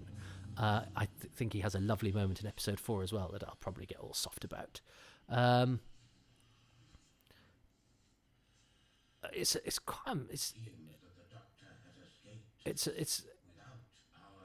yes. Eliminated. And he means business. I love Alan Bennion as Islea, and I really like how Islea. He's obviously very power. He could make them pay if anything's happened to the Doctor, and he trusts the Doctor enough and is indebted to him enough for his life that he will bring the full force of the Ice Warriors to bear. But it's not arbitrarily wielded force. It is force that is sort of righteously displayed because they're goodies. I love this. This is a sort of definitive Pertwee moment, isn't it? Of him taming a dog, basically. Oh, my little Bernard is asleep on the sofa over there. But I love. That's a very Pertwee thing. And doesn't he scratch him behind the ear at some point, which I adore. Pert was great at those little sort of touches. Is he gonna stroke him now? Yeah. I love the Doctor's relationship with Agador, and the fact that he and the fact that the Doctor's so sort of calm. He goes, it's just an animal, and I just have to tame it, and it'll be fine. He knows exactly what he needs to. It's a very Doctor's, and of course Jo comes in and wrecks it like she does a Bunsen burner experiment. Oh, you silly cow.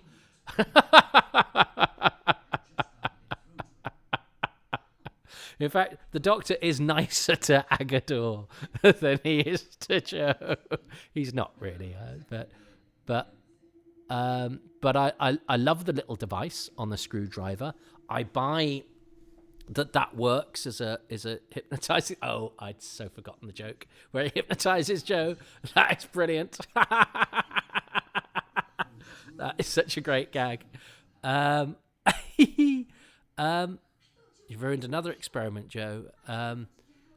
That's all right, you silly woman. It's essentially the subtext, isn't it? It is 1972. You from 1972? Yes, me too.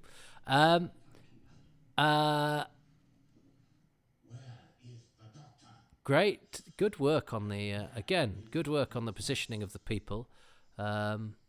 It's not as cramped as it is as one might think. But yeah, the Doctor, and of course Clocleda Partha Menenclatcha is to the tune of God rest ye merry gentlemen, let nothing. Is that it? Whereas it's the it's the summoning of Azal that is Mary had a little lamb backwards, isn't it? And that was all the stuff that was delightful anecdotage when one read, Doctor Who: A Celebration or the first interviews. And Curse of Peladon was ground zero for a few anecdotes. Oh, and it's Close Your Eyes, My Darling. Well, three of them at least, isn't it? Cleda, Partha, Men in Clutch. Now that he says Cleda, Partha, Men in Clutch in The Demons, that's what he sends Bock away to as well, isn't it? But that's a great joke. Close Your Eyes, My Darling. Well, three of them at least. Love all of that stuff.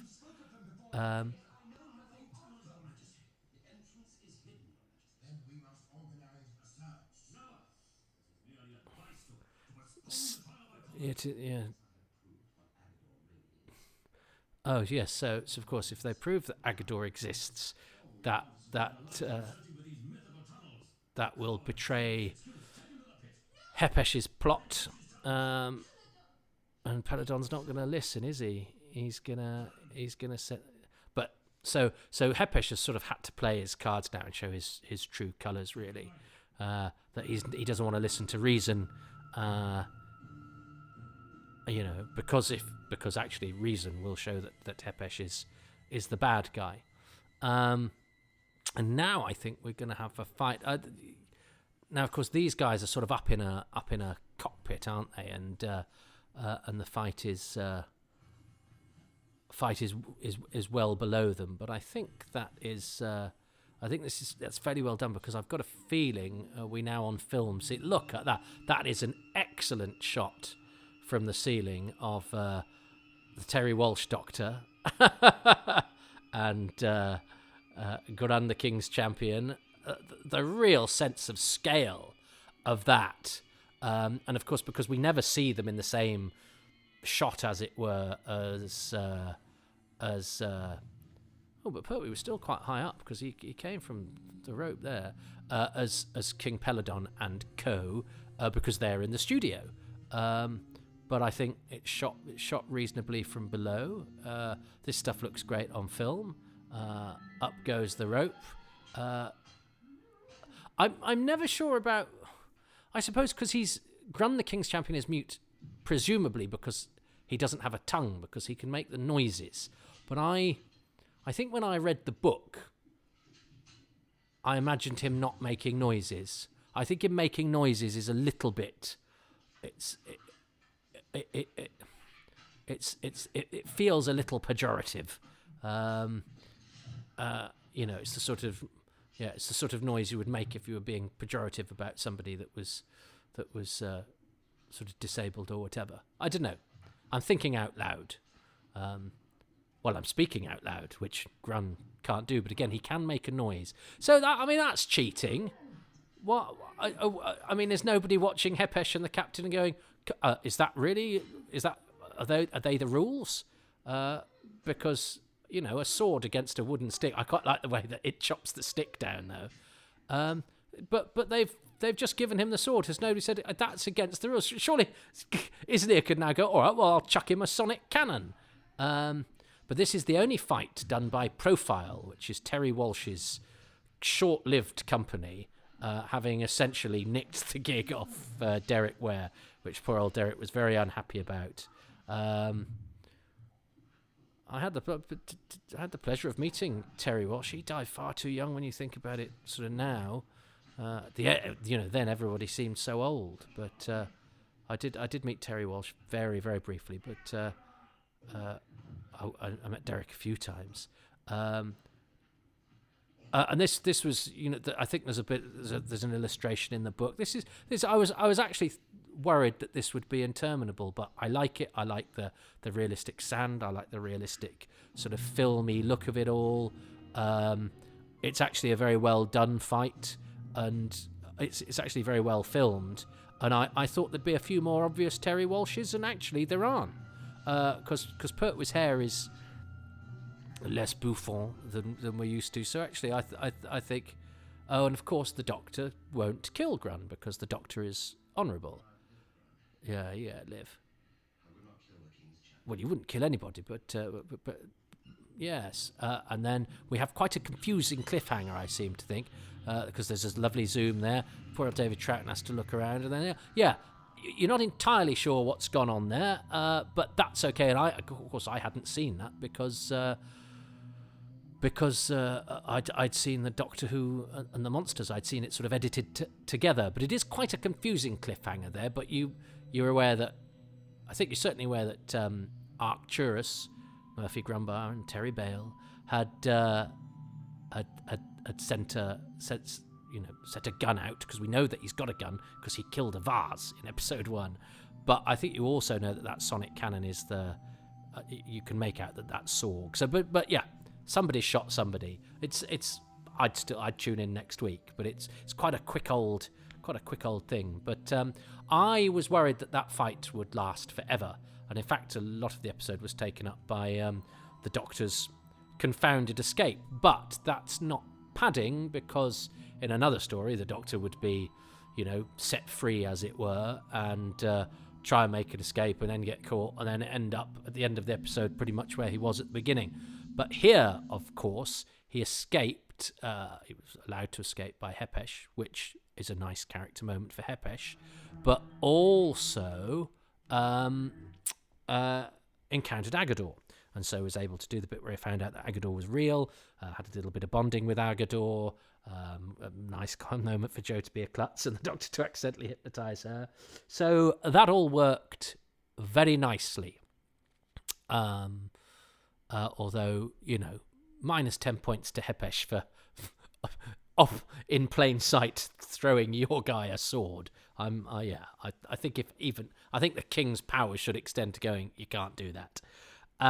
What is my favourite bit now? I have to be careful and plan ahead, because I've got 2 things to do next episode, but I also have to play the game a little bit. And I think my favourite scene in that is the one where Islia comes in and says to Jo, I voted in the Doctor's favour. It's a bit of a bromance moment for me, that. And that, I think, ties in with what one I nearly chose for episode 1. And I better choose, because I wouldn't be surprised if Paul chooses it at some point. And it's the fact that the Ice Warriors are goodies. I think it keeps you guessing. I think it plays with your expectation. As I say, when I was a kid, it seemed like the most sophisticated thing of all time. That you suddenly, not all monsters are bad, and some monsters that were bad can be good.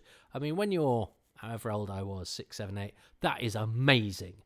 And I like the fact that Doctor Who threw that in. And actually, when you're a grown-up, it's also a little bit more complicated than that. It's all the things that make the Ice Warriors are still Ice Warriors in Islia, and so they're powerful. They are sort of warlike. There's a sort of regality about them. He issues threats in this to Hepesh. He means business, but they seem to have sort of sorted their act out, or perhaps if you're on their side, they're nice to you. A lot of peoples, countries, races, whatever you want to say, are like that. So I think I'm going to choose the fact that big switcheroo from Brian Hales with his own monsters, that the Ice Warriors are good. From episode 3, my favourite thing is that the Ice Warriors are the good guys. When I was little and encountered the Curse of Peladon entirely through the medium of the novelisation, Yes. That revelation was mind-blowing. I mean, you put together a monster book where you list all the bad guys, and then suddenly one of them isn't. I think that says good things about the show, both ethically and in terms of twistiness. Yes, Paul. Well, I didn't come to it through the book, of course, although we did have the book. It was one of the first books we had. But as I say, I came to it through, so I knew the Ice Warriors were in it, actually, but I hadn't realised they were good till I watched it on Doctor Who and the Monsters. I was too young to read the books properly, I think. So Paul is a little bit older than me, but we both the same thing. So actually, I'm going into episode 4, where, all right, we've got to choose 2 things. 2. So I've got 2 chances to fail. 2, 1, up. This is a rare position. Talk about turns. Never mind the Ice Warriors being good. Toby is in the lead with the planet Peladon, but next week will it all be snatched away from me to a margin of 51% to 49%? Who knows? But I am delighted that Paul, who is a proper writer and scholar and somebody who has turned his own fantastic imagination and produced great work under the Doctor Who name, he's sprinkled me with a little bit of his stardust by being in accord with me there. So I cannot wait to see what we have both chosen for episode 4 and our bonus thing, as we see how the cliffhanger is resolved, whatever that was about, next week on the planet Peladon. But for now, they call me Toby 2-1-up Hadoke, which is what they do right now, and I'm taking it for the small little window in space and time where that is the case. Until next week, when I'm back to being Toby Loser Hadoke all over again. But I shall enjoy my moment in the sun. Well, welcome everybody. It is time for the 4th and final part of The Curse of Peladon. I'm just rewinding a little bit because I let it run on a little bit for part 3 that has just finished in Hadoke Towers, but you've had to wait until this instalment for the conclusion that I'm doing straight away afterwards. Watching it like I did when I first saw it all those years ago, but actually not exactly like, because it didn't have this exact moment of title sequence. Because I watched it in 2 parts, 2 50-minute installments edited together in a season called Doctor Who and the Monsters, that my mum had noticed in the paper, and I didn't know what Doctor Who and the Monsters was. Oh, it was just an umbrella for a title for a season of repeats. I knew what The Curse of Peladon was because we had the book, so this was very, very exciting. And what's even more exciting, everybody, is that Paul Cornell, writer of Father's Day and Human Nature, Family of Blood, 2 of the finest stories to have been broadcast under the Doctor Who banner since 2005. I'm a big fan of New Who, let's call it that for convenience sake, and I'm a big fan of Paul's contributions. Would love to see him do some more. I think he's produced fine work. So I'm delighted that I've chosen 2 of the same things as Paul. So we have 2 things to choose. A thing from this episode and an overall bonus thing. Let's see if I can, for the second time only, and I've got this close a couple of times and blown it by being stupid. So I'm going to keep an eagle eye on this episode and look for brilliant things. So I'm going to press play in 3, 2, 1. It's The Curse of Peladon. Now, I've got it on pause, so it's played straight away, whereas last episode I pressed select and it took forever. So I have to say you deserve points if you managed to sync up entirely with my viewing. The Doctor Who logo has just turned green for those of you that want to do that. So, and one of the things that surprised me when I came to learn about The Curse of Peladon many years later is that it's in an absolute mess. So we didn't have Arcturus's gun then, did we? Arcturus is dead. So now, and it's interesting how quickly this sort of switcheroo happens. So we've cut. They haven't messed around. Hepesh and the captain, shoot off. Because frankly, they've shown their cards in the form of a massive sword that they threw at Grun. Although Grun is still trusted to be the King's champion because he was sort of being done as he was told by Hepesh. But so Hepesh and the captain have just gone. So none of this sort of courtly intrigue anymore. He's out in the open, and that's the starkness of that is matched by the starkness of the cut. We didn't wait for an outcome of that scene up in the bunker and getting the Doctor out of the pit of fighting. It's just straight back into the throne room and making a plan of action and all being on the same page, which I think is a nice piece of economy, and it sets up the final episode. In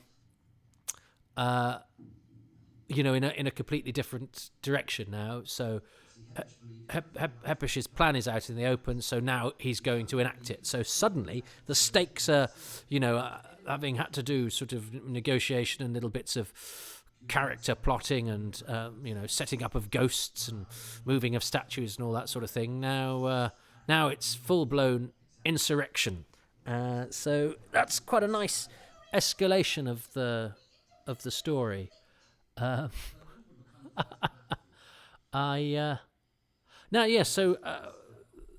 a couple of things surprised me about this, because I did the commentary for this, and we had Terrence Dicks, Barry Letts, Chris Doyley John, Katie Manning for the whole of the 4 episodes. And I think, as I say, I think we thought we couldn't get David Troughton because he's a terribly grand theatre actor, and in fact he's always perfectly happy to talk about Doctor Who and is lovely. I don't know if they even tried Isan Churchman. See, I wasn't at the planning level at that stage. I suggested Ralph Watson for Monster of Peladon, but I got bolder as time went on. This is a nice little creep into Grun to suggest that he's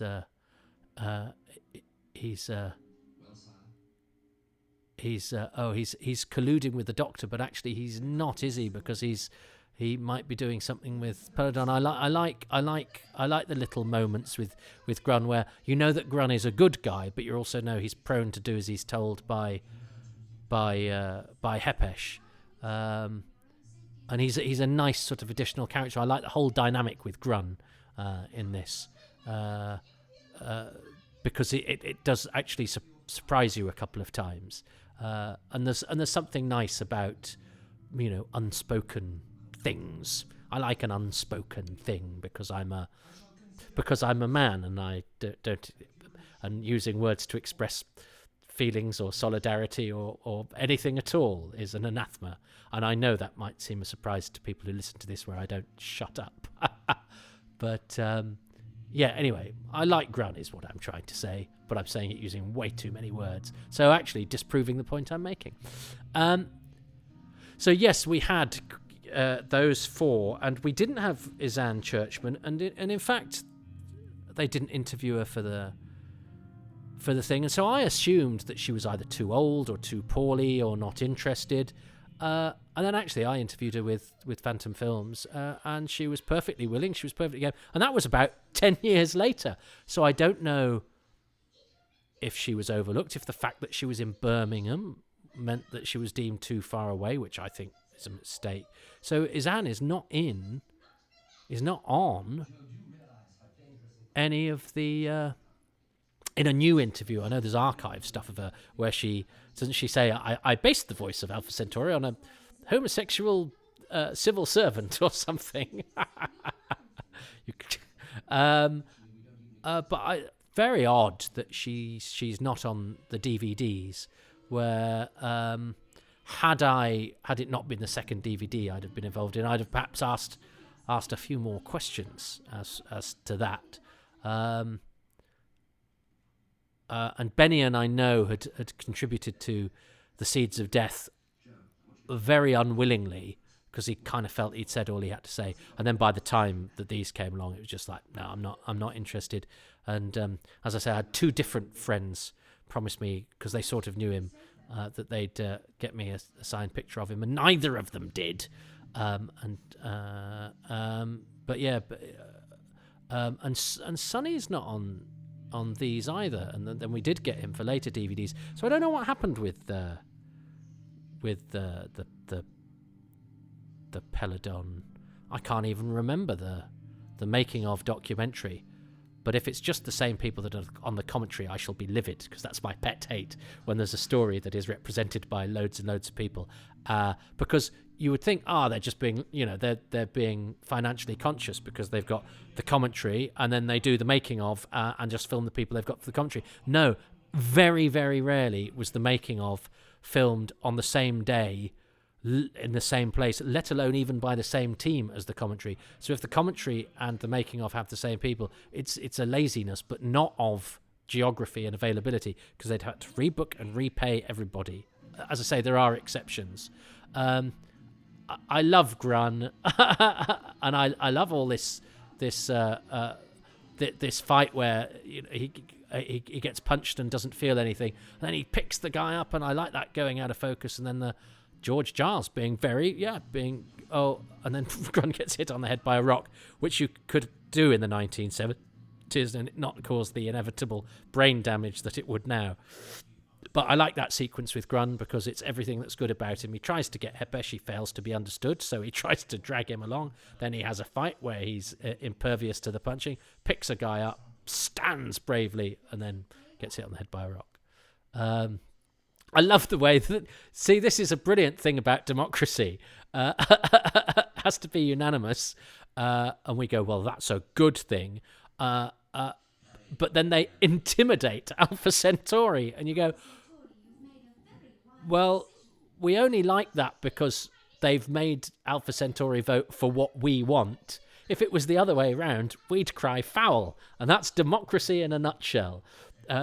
Not playing fair is all right if it gets the result I want, because, well, I'm on the side of good.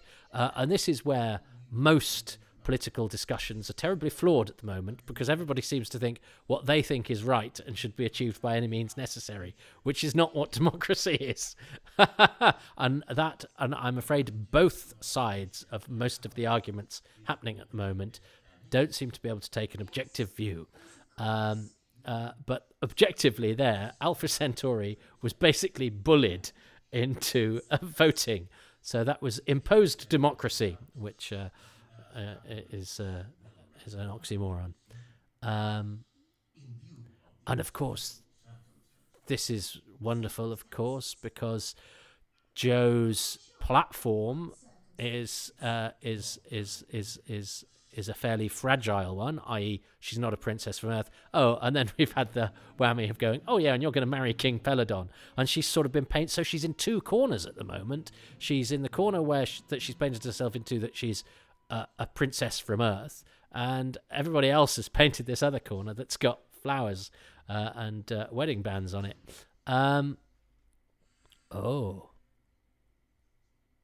Nice bit of Sorg action. So the other thing that I didn't, I can't remember what that's about. So is that their communicator device has been communicator? Why did I pronounce it like that? Their communicator device has been sabotaged. Grun is a bit like Lassie, isn't he? Oh, what do you mean Hepesh has fallen down a well?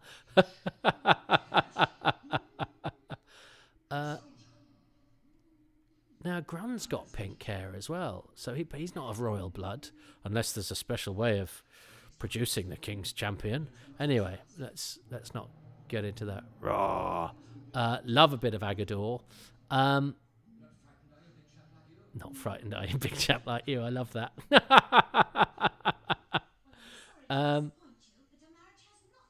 Yeah, quite right. I like the fact that she's put on a slight princess hoity-toityness there, hasn't she, as well? It's like, I'm a princess, don't you know? So what's is Sorg? Islier.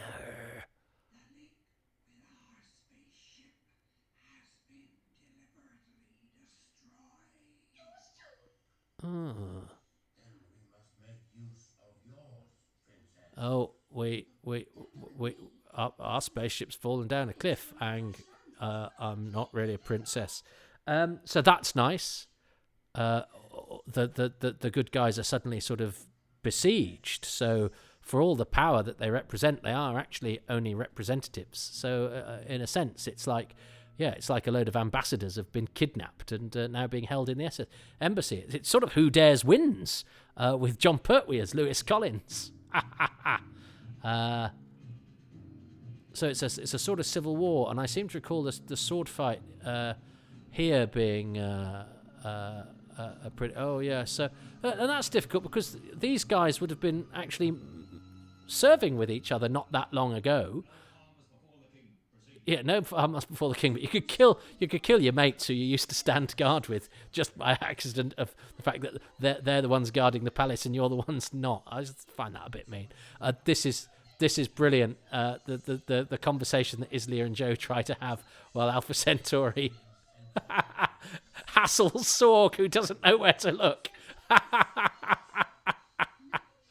I love Alpha Centauri. One of the great. I think both Islia and Alpha Centauri are really excellent Doctor Who characters in every respect: writing, performance, conception, everything. This is a great sword fight.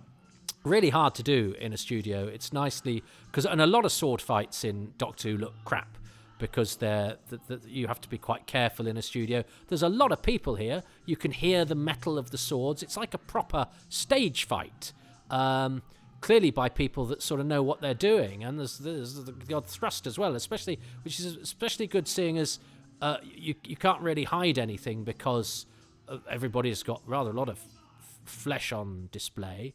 Is that Peter Brace? Sorry, I'm playing Spot the Stuntman. Never spotted him before. Might not have been.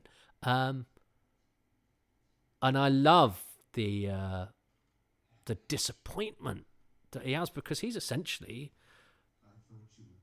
his dad. I mean, he's not. He's a high priest, but he's his mentor. You've become a stranger to me, and I like the fact that and none of it's. There's no sort of hatred between either of them, even though they're completely at odds. I think it's quite a sort of mature depiction of difference of opinion. In fact, they conduct themselves rather better than I would say our politicians do today. So there's something to be said for a feudal medieval system. No, but but at least there's even though Hepesh is deeply flawed and hypocritical, he at least has he conducts himself with some semblance of honour, although that's even more hypocritical. You could argue, I suppose, that at least today's politicians are honest in their dishonesty, but I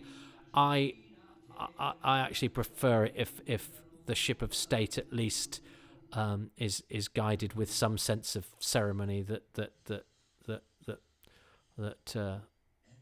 makes it seem like it's doing things properly. But maybe maybe I'm easily distracted by ceremony. I don't know. It's not, anyway. This isn't a political podcast. This is a Doctor Who podcast. He's got a wonderful voice, hasn't he, old Jeffrey Toone? And yes, and I keep meaning to say. So, because I was so familiar with The Curse of Peladon, I was quite surprised to discover, I think episode 3 didn't have to be baked in order to be rescued. Maybe it was episode 2 that it was in such a mess. And I think this is all reverse standards convention. So it's an American print that has slightly less clarity and fluid movement than the original would have done. But actually, I don't necessarily think that does these stories a disservice. It makes them just seem slightly more filmic in a way. Much as I love the beautiful immediacy and cleanness and sharpness of the image of videotape, I accept this as a compromise, but I also accept that means that these things don't look quite as they would have done the reverse standard conventions episodes as the ones that we have in their on their proper videotape. So the Pertwee, interestingly, is a weird menagerie of different styles, just because of where we retain them from. But I know that, and are we going to have a big old zoom? Yeah, it's a slightly. Oh, that's a decent zoom. Oh, and this is the source of the great holy flaming cow anecdote that Barry Letts wrote in Doctor Who: A Celebration. Terence Dicks stole in the DVD commentary. And if you don't know the anecdote, I'm sorry if I've told this in one of the previous episodes. It was a couple of weeks ago that I was watching, or last week. Short-term memory is the first to go. But basically, on the original take, when Agador walked in, the extras basically didn't pay much attention. And Lenny Mayne said, "This big bear's walked in. You wouldn't just go, look at it and not say anything. You'd look at it and say, 'Holy flaming cow.'" And of course, some dignitaries are being shown round BBC Television Centre, and they walk in as soon as everybody turns around on take two and shouts in unison, "Holy flaming cow," although "holy flaming cow" is of course, a euphemism for more colourful language. That's the anecdote. Barry Letts tells it in a celebration. Terence nicked it in the commentary of this. Store by is yours now.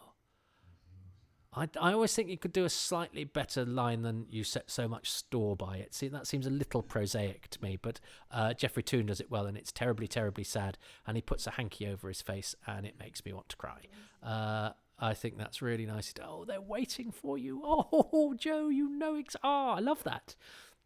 I love that, because she's going, "This is what you have to do. You're the king. They're waiting for you. This is your role," and that's what I mean. I think about politics is that sometimes you have to be sort of more than human. You have to be your role in politics, and if that means showing a bit more decorum, not being snipey, not being insulting, not swear, whatever it is that you do, that makes the office of state. That gives it the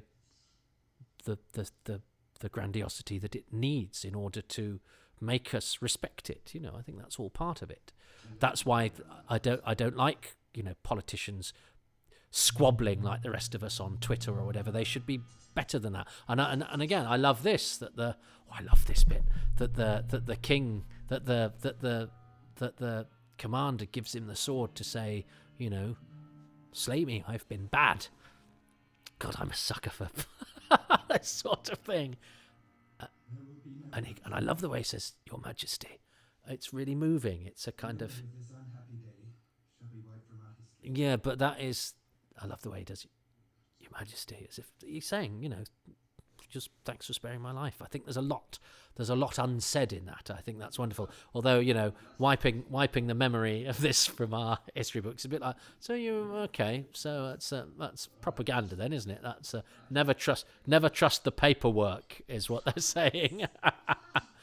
But I was, because Terence Dix not only nicked the anecdote, he nicked Barry Letts' euphemistic use of the phrase "holy flaming cow," which is, of course, not what Lenny Mayne said. Although a friend of mine did write to Nina Thomas from...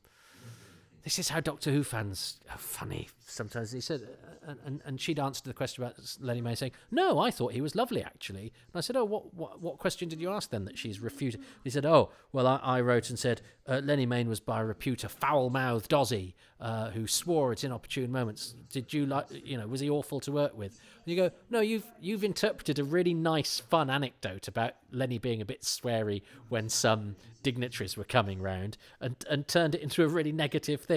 And you can see how stuff gets sort of turned by, whenever anyone's writing the history of something, they want to sort of scoop, and so even with the little bits of evidence you have, you can turn it into a tabloid headline if you want. They've turned that fun story into "Lenny Mayne was awful," and you get really... And also, that's not what you write when you're writing a letter to an actor either. But anyway, long time ago, they were young. But what it did mean that I got to hear that Terence Dix, who also, by the way, did I tell you this in episode 2? I might have done, so I'll be brief. I mean, David Troughton's wearing a wig here, but he had a full head of hair, and I think was he Colin Baker's flatmate at this point? He was certainly his best man, so they all know each other. It's lovely. But Terence spent the whole of the commentary going, "Look at him, bald old coot now," because they just, I think, had Midnight been on? Maybe it had, yeah, maybe. I think Midnight had just been on, which is, I think, another reason people thought, well, he won't want to be associated with Old Who because he's a New Who. I may have got my dates wrong there.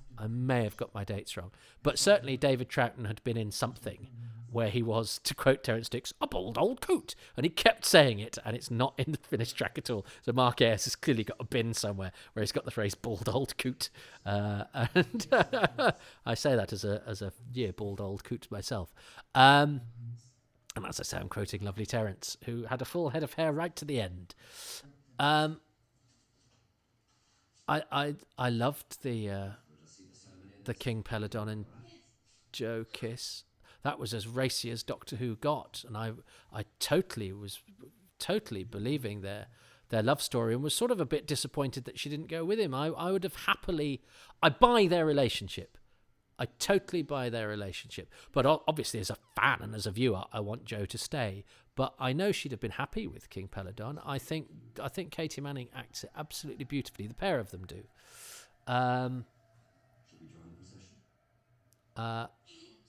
But what Terence Dicks...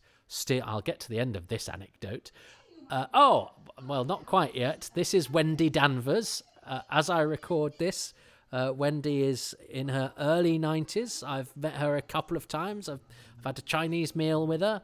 She used to live, I think, next door to Hannah Gordon. She lives in the same sort of 15-mile radius as Mr. and Mrs. Ollis from the Three Doctors. So I think that the Lenny Main rep all live within quite a small area of each other. And actually Bernard Cribbins as well is not far from them. But she is one of the few people who says Doctor Who. And she gets the close-up at the end. But she was an extra in the canteen in the bill, Wendy, so she's not always had credited roles.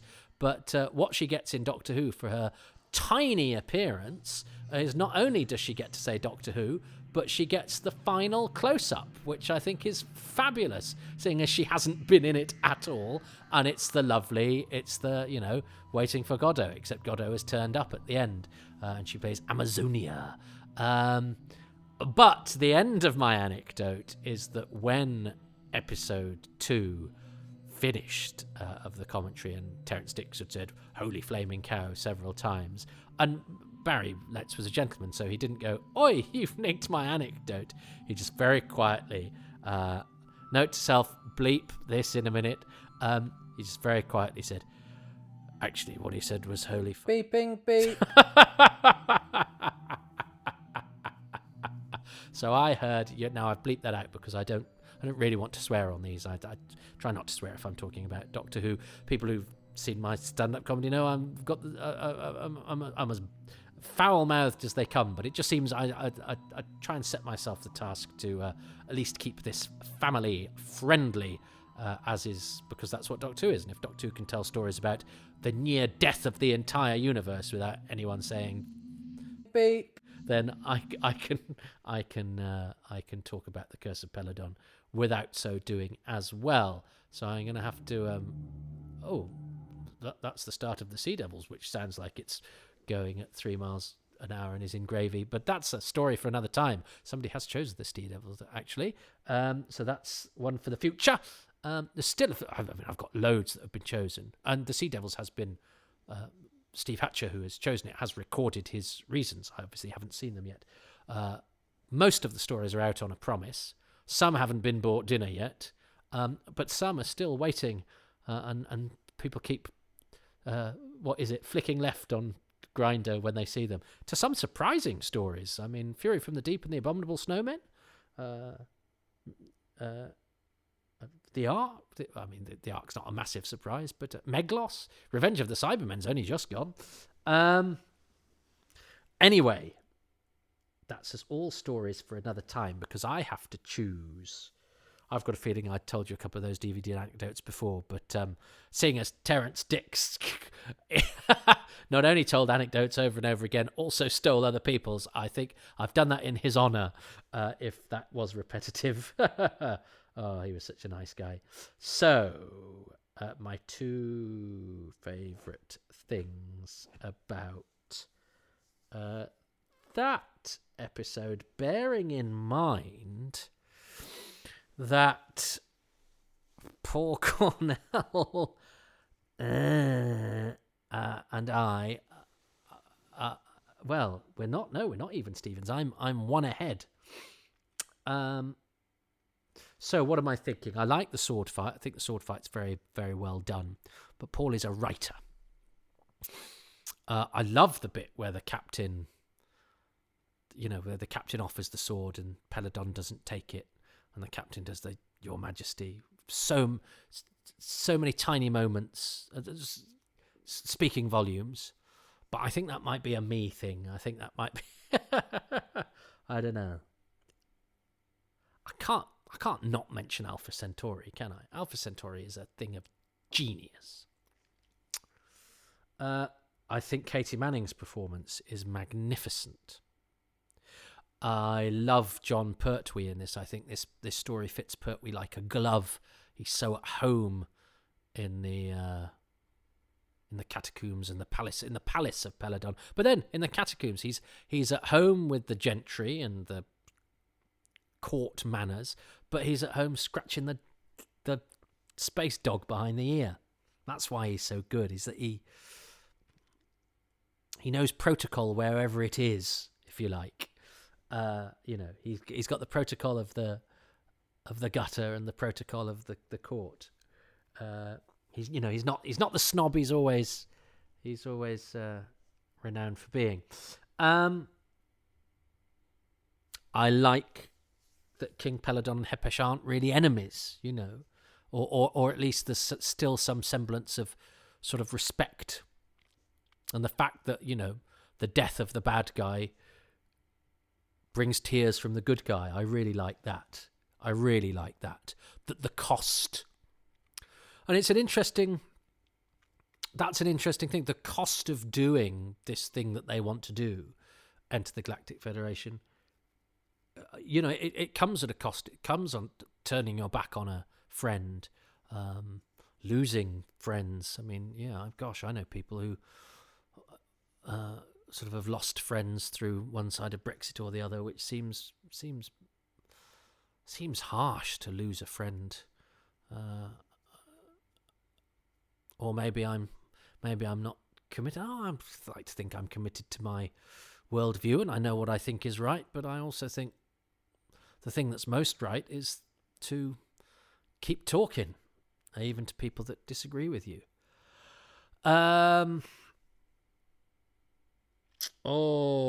See, this is almost worse than having nothing to lose, because it's that point now where I feel a bit sick, because I know that whatever I commit to, I've got the other side of my head going, yeah, but what am I not choosing that?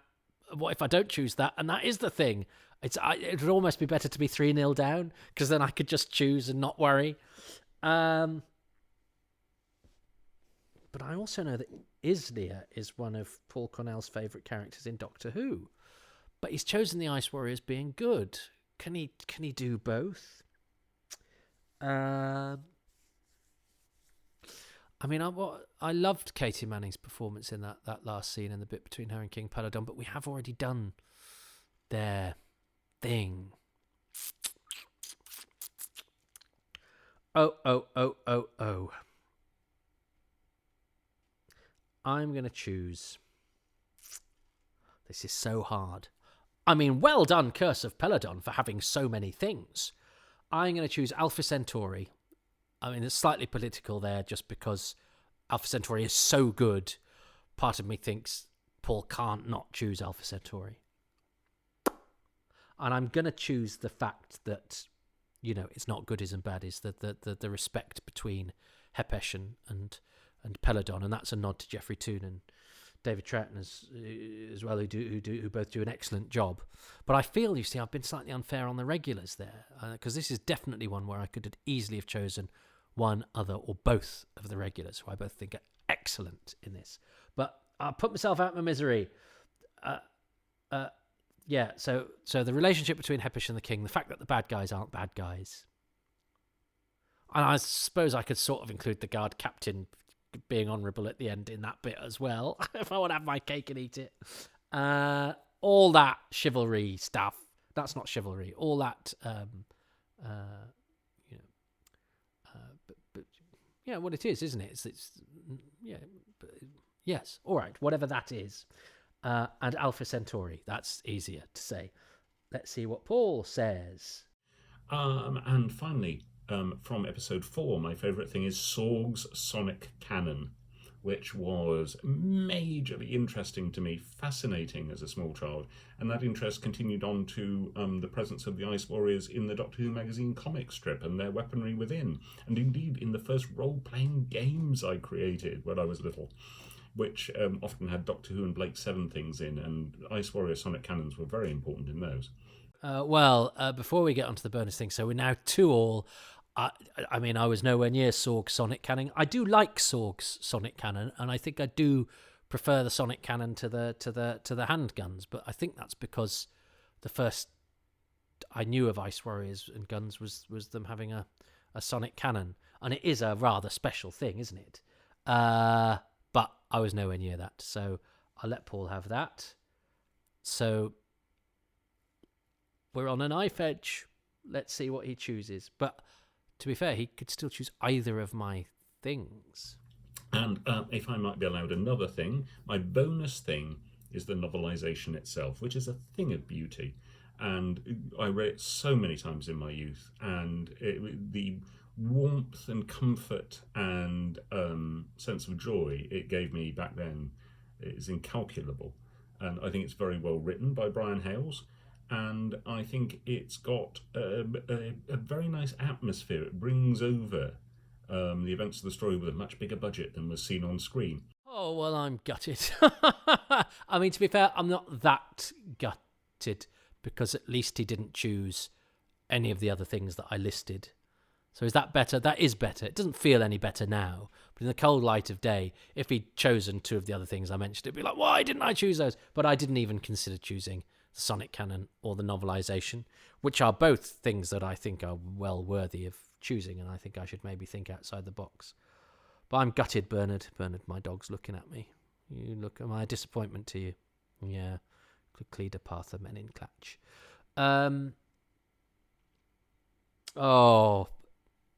It's not the disappointment, it's the hope I can't stand. So anyway, Paul was about to plug his wares there. Everybody takes part in this, does so for free and in their own time, and lends my Wittering's great credibility, not least Doctor Who writer and author extraordinaire, Paul Cornell, and here's him plugging his things. So that's it. Also, I'm on Twitter as Paul_Cornell, and I'm the co-host of the Hammer House of Podcast. Have fun with this one, Toby. Bye. Well, I did have fun. I think that was an excellent story. Paul's Hammer podcast is superb that he does with Elizabeth Miles. And you know, if you're looking to get a break from my ramblings, repeated anecdotes, and tedious facts about actors you'd not even noticed, listen to Paul's Hammer House of podcast. There's loads of episodes out there now, and you know, it's got some great content, and as you can hear, he's a very affable and interesting guy. I'm very grateful to him for being so keen. He was one of the first people to reply to me about this podcast and to make that contribution. And he's made me, well, not made me, but he's led to me watching and really enjoying The Curse of Peladon. So I hope you did too. I'd kind of like to watch it again without some git talking all the way through it. You have that option, so I'd advise you so to do. It's much better that way. But for me, and I hope for you, Peladon was the very definition of a happy time and place. Until next time, bye-bye. Thank you ever so much for listening to Happy Times and Places, which is presented by me, Toby Hadoke, and my guest was Paul Cornell, who can be found on Twitter. Well, his podcast can be anyway. He seems to have disappeared at the time of recording this, at Hammer House Pod, at Hammer House Pod, which is where his Hammer House of Horror podcast is that he presents with L.M. Miles. I'm grateful to Paul, and to the patrons who make these podcasts possible. And they include Tom White, Stephen White, Sydney Wilson, Andrew Willis, Rhys Williams, Michael Williams, Rich Wiggins, Adam Westwood, Gary Wales, Apollo C. Vermouth, Sabrina Tirabassi, Damien Timmer, Nick Temple, Neil Tate, Stephen, Tim Smith, David Shepherdson, Graham Slate, Keith Say, Jim Sangster, Mark Sandon, John Rivers, Dylan Rees, Scott Pride, Kevin Parker, and Jonathan Potter. The music is by Dave Gates, the artwork Dylan Patterson. If you would like your name read out loud on one of these podcasts, well, it's just one of the perks that can be acquired at patreon.com/Toby Hadoke, where for as little as £3 a month, and you get 10% off that and all of the higher tiers if you sign up for a year in advance. You get advance material, bonus releases, podcasts unique to Patronville, monthly AMAs, all sorts of other little bits and bobs. Usually 3 releases of that horrible word, content, per week, and little bits of chitter-chatter. It's a nice community there. It's lovely. And yes, £3 a month, which enables me to give proper time to these and, maintain proper equipment. And, I perform and edit and do it all of it myself. And I'm a self-employed creative, so it's the way that we have to do these things now, is to set up a Patreon page. I love it because it's totally voluntary, and this stuff is all still available, but just slightly later. And as I say, there are a few little bits of exclusives at Patronville, but the podcasts themselves are still available. But if you can or are inclined to, do this model, there's absolutely no pressure, and it means that these can remain ad-free and totally independent and, done hopefully properly. Patreon.com/Toby Hadoke. Tiers go £3, £5, 10, 20. If you want to give me £1 million, I'm sure we can facilitate it. If you can't do a monthly commitment or don't want to, there's something you can do which gets you no bonuses at all or advance releases, but at ko-fi.com/Toby Hadoke, it's like sticking a couple of quid into my hat as you pass me busking on the tube. And that's another new way that people like me can hustle to earn a living as performers, creatives, researchers, whatever it is I am, but man who talks out loud. But anyway, the other way you can support, if you cannot or don't want to financially, again, it's the beauty of this. We sort of choose, who we give our patronage to in artistic endeavours.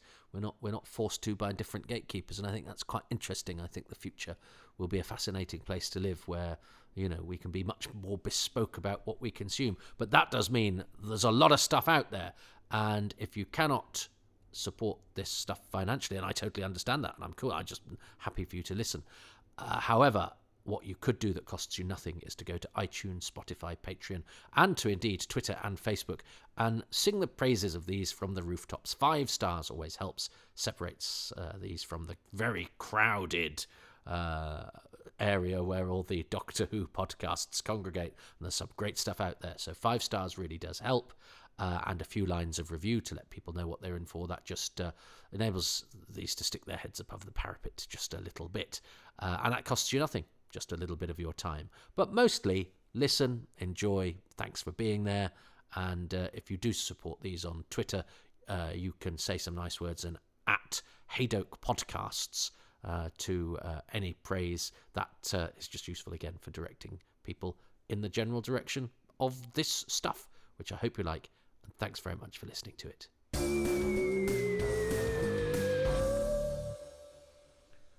Not going to be much of a post-credits shindig on this one, because I'm supposed to actually be writing my chapter on Quatermass in the Pit. Well, I'm continuing. I'm currently, today I will probably be painstakingly going through frame by frame, music cue by music cue, identifying each extra if I possibly can. There's a lot of crowd scenes. I won't be identifying each extra, but I'm trying to work out which extra was there on which day, because the current wisdom, which is basically copied and pasted from the cast lists in the BBC Written Archives, does not always tally with what is on screen and bears more scrutiny. Now, I wish I was of a mind to just go, well, that's what it says on the cast list on the PSB for the script, so that is what is. No. That's not good enough, because those crowds filmed on that day and those crowds filmed on that day. So who's in the Ealing lot? Who's in Ealing Studio 2? Who's in the studio sequences? Is there any disparity between the two? When that says dead body, does that mean that dead body there, or that guy who I didn't realise was a dead body? I thought maybe he was unconscious. So I'm identifying extras. Nobody cares. Nobody care. I care. Do you care? Well, if you care about that sort of thing, the Quatermass Files Volume 1 should hopefully be being published in June by 10 Acre Films. And it will have lots of stuff. It will probably... I'll probably finish this, which I'm hoping to do at the end of this month, as I record this in March 2023. That's my giving away the present day klaxon, whereas these are supposed to be timeless enterprises.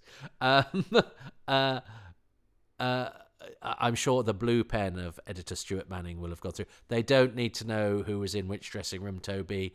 Well, I put it all in. So that's what I'm supposed to be doing right now. Instead, what I'm doing is pointless, meandering post credits, because I feel there should be something at the end of everything, like because good things have that, don't they? Like episodes of Crossroads. But anyway, there we go. Post credits thing. I'm going off now to scrutinise frame by frame and destroy the magic. No, I still love it. I thought I did have a few times with Quatermass the Pit where I was like, oh, I don't really want to do that. Whereas I used to watch it like 3 times a week when I was in my teens. And then I didn't watch it for ages and ages. But actually now I'm doing that thing where I'm watching it and I just forget I'm writing a book and I just start watching again. And there's so much to get your teeth into. Script, acting, writing. So not only is Peladon a happy time and place, so is Hobbs Lane, Knightsbridge, even when it is in the grip of the wild hunt. And if you don't know what any of that means, buy my book, get the DVDs, Quatermass yourself up.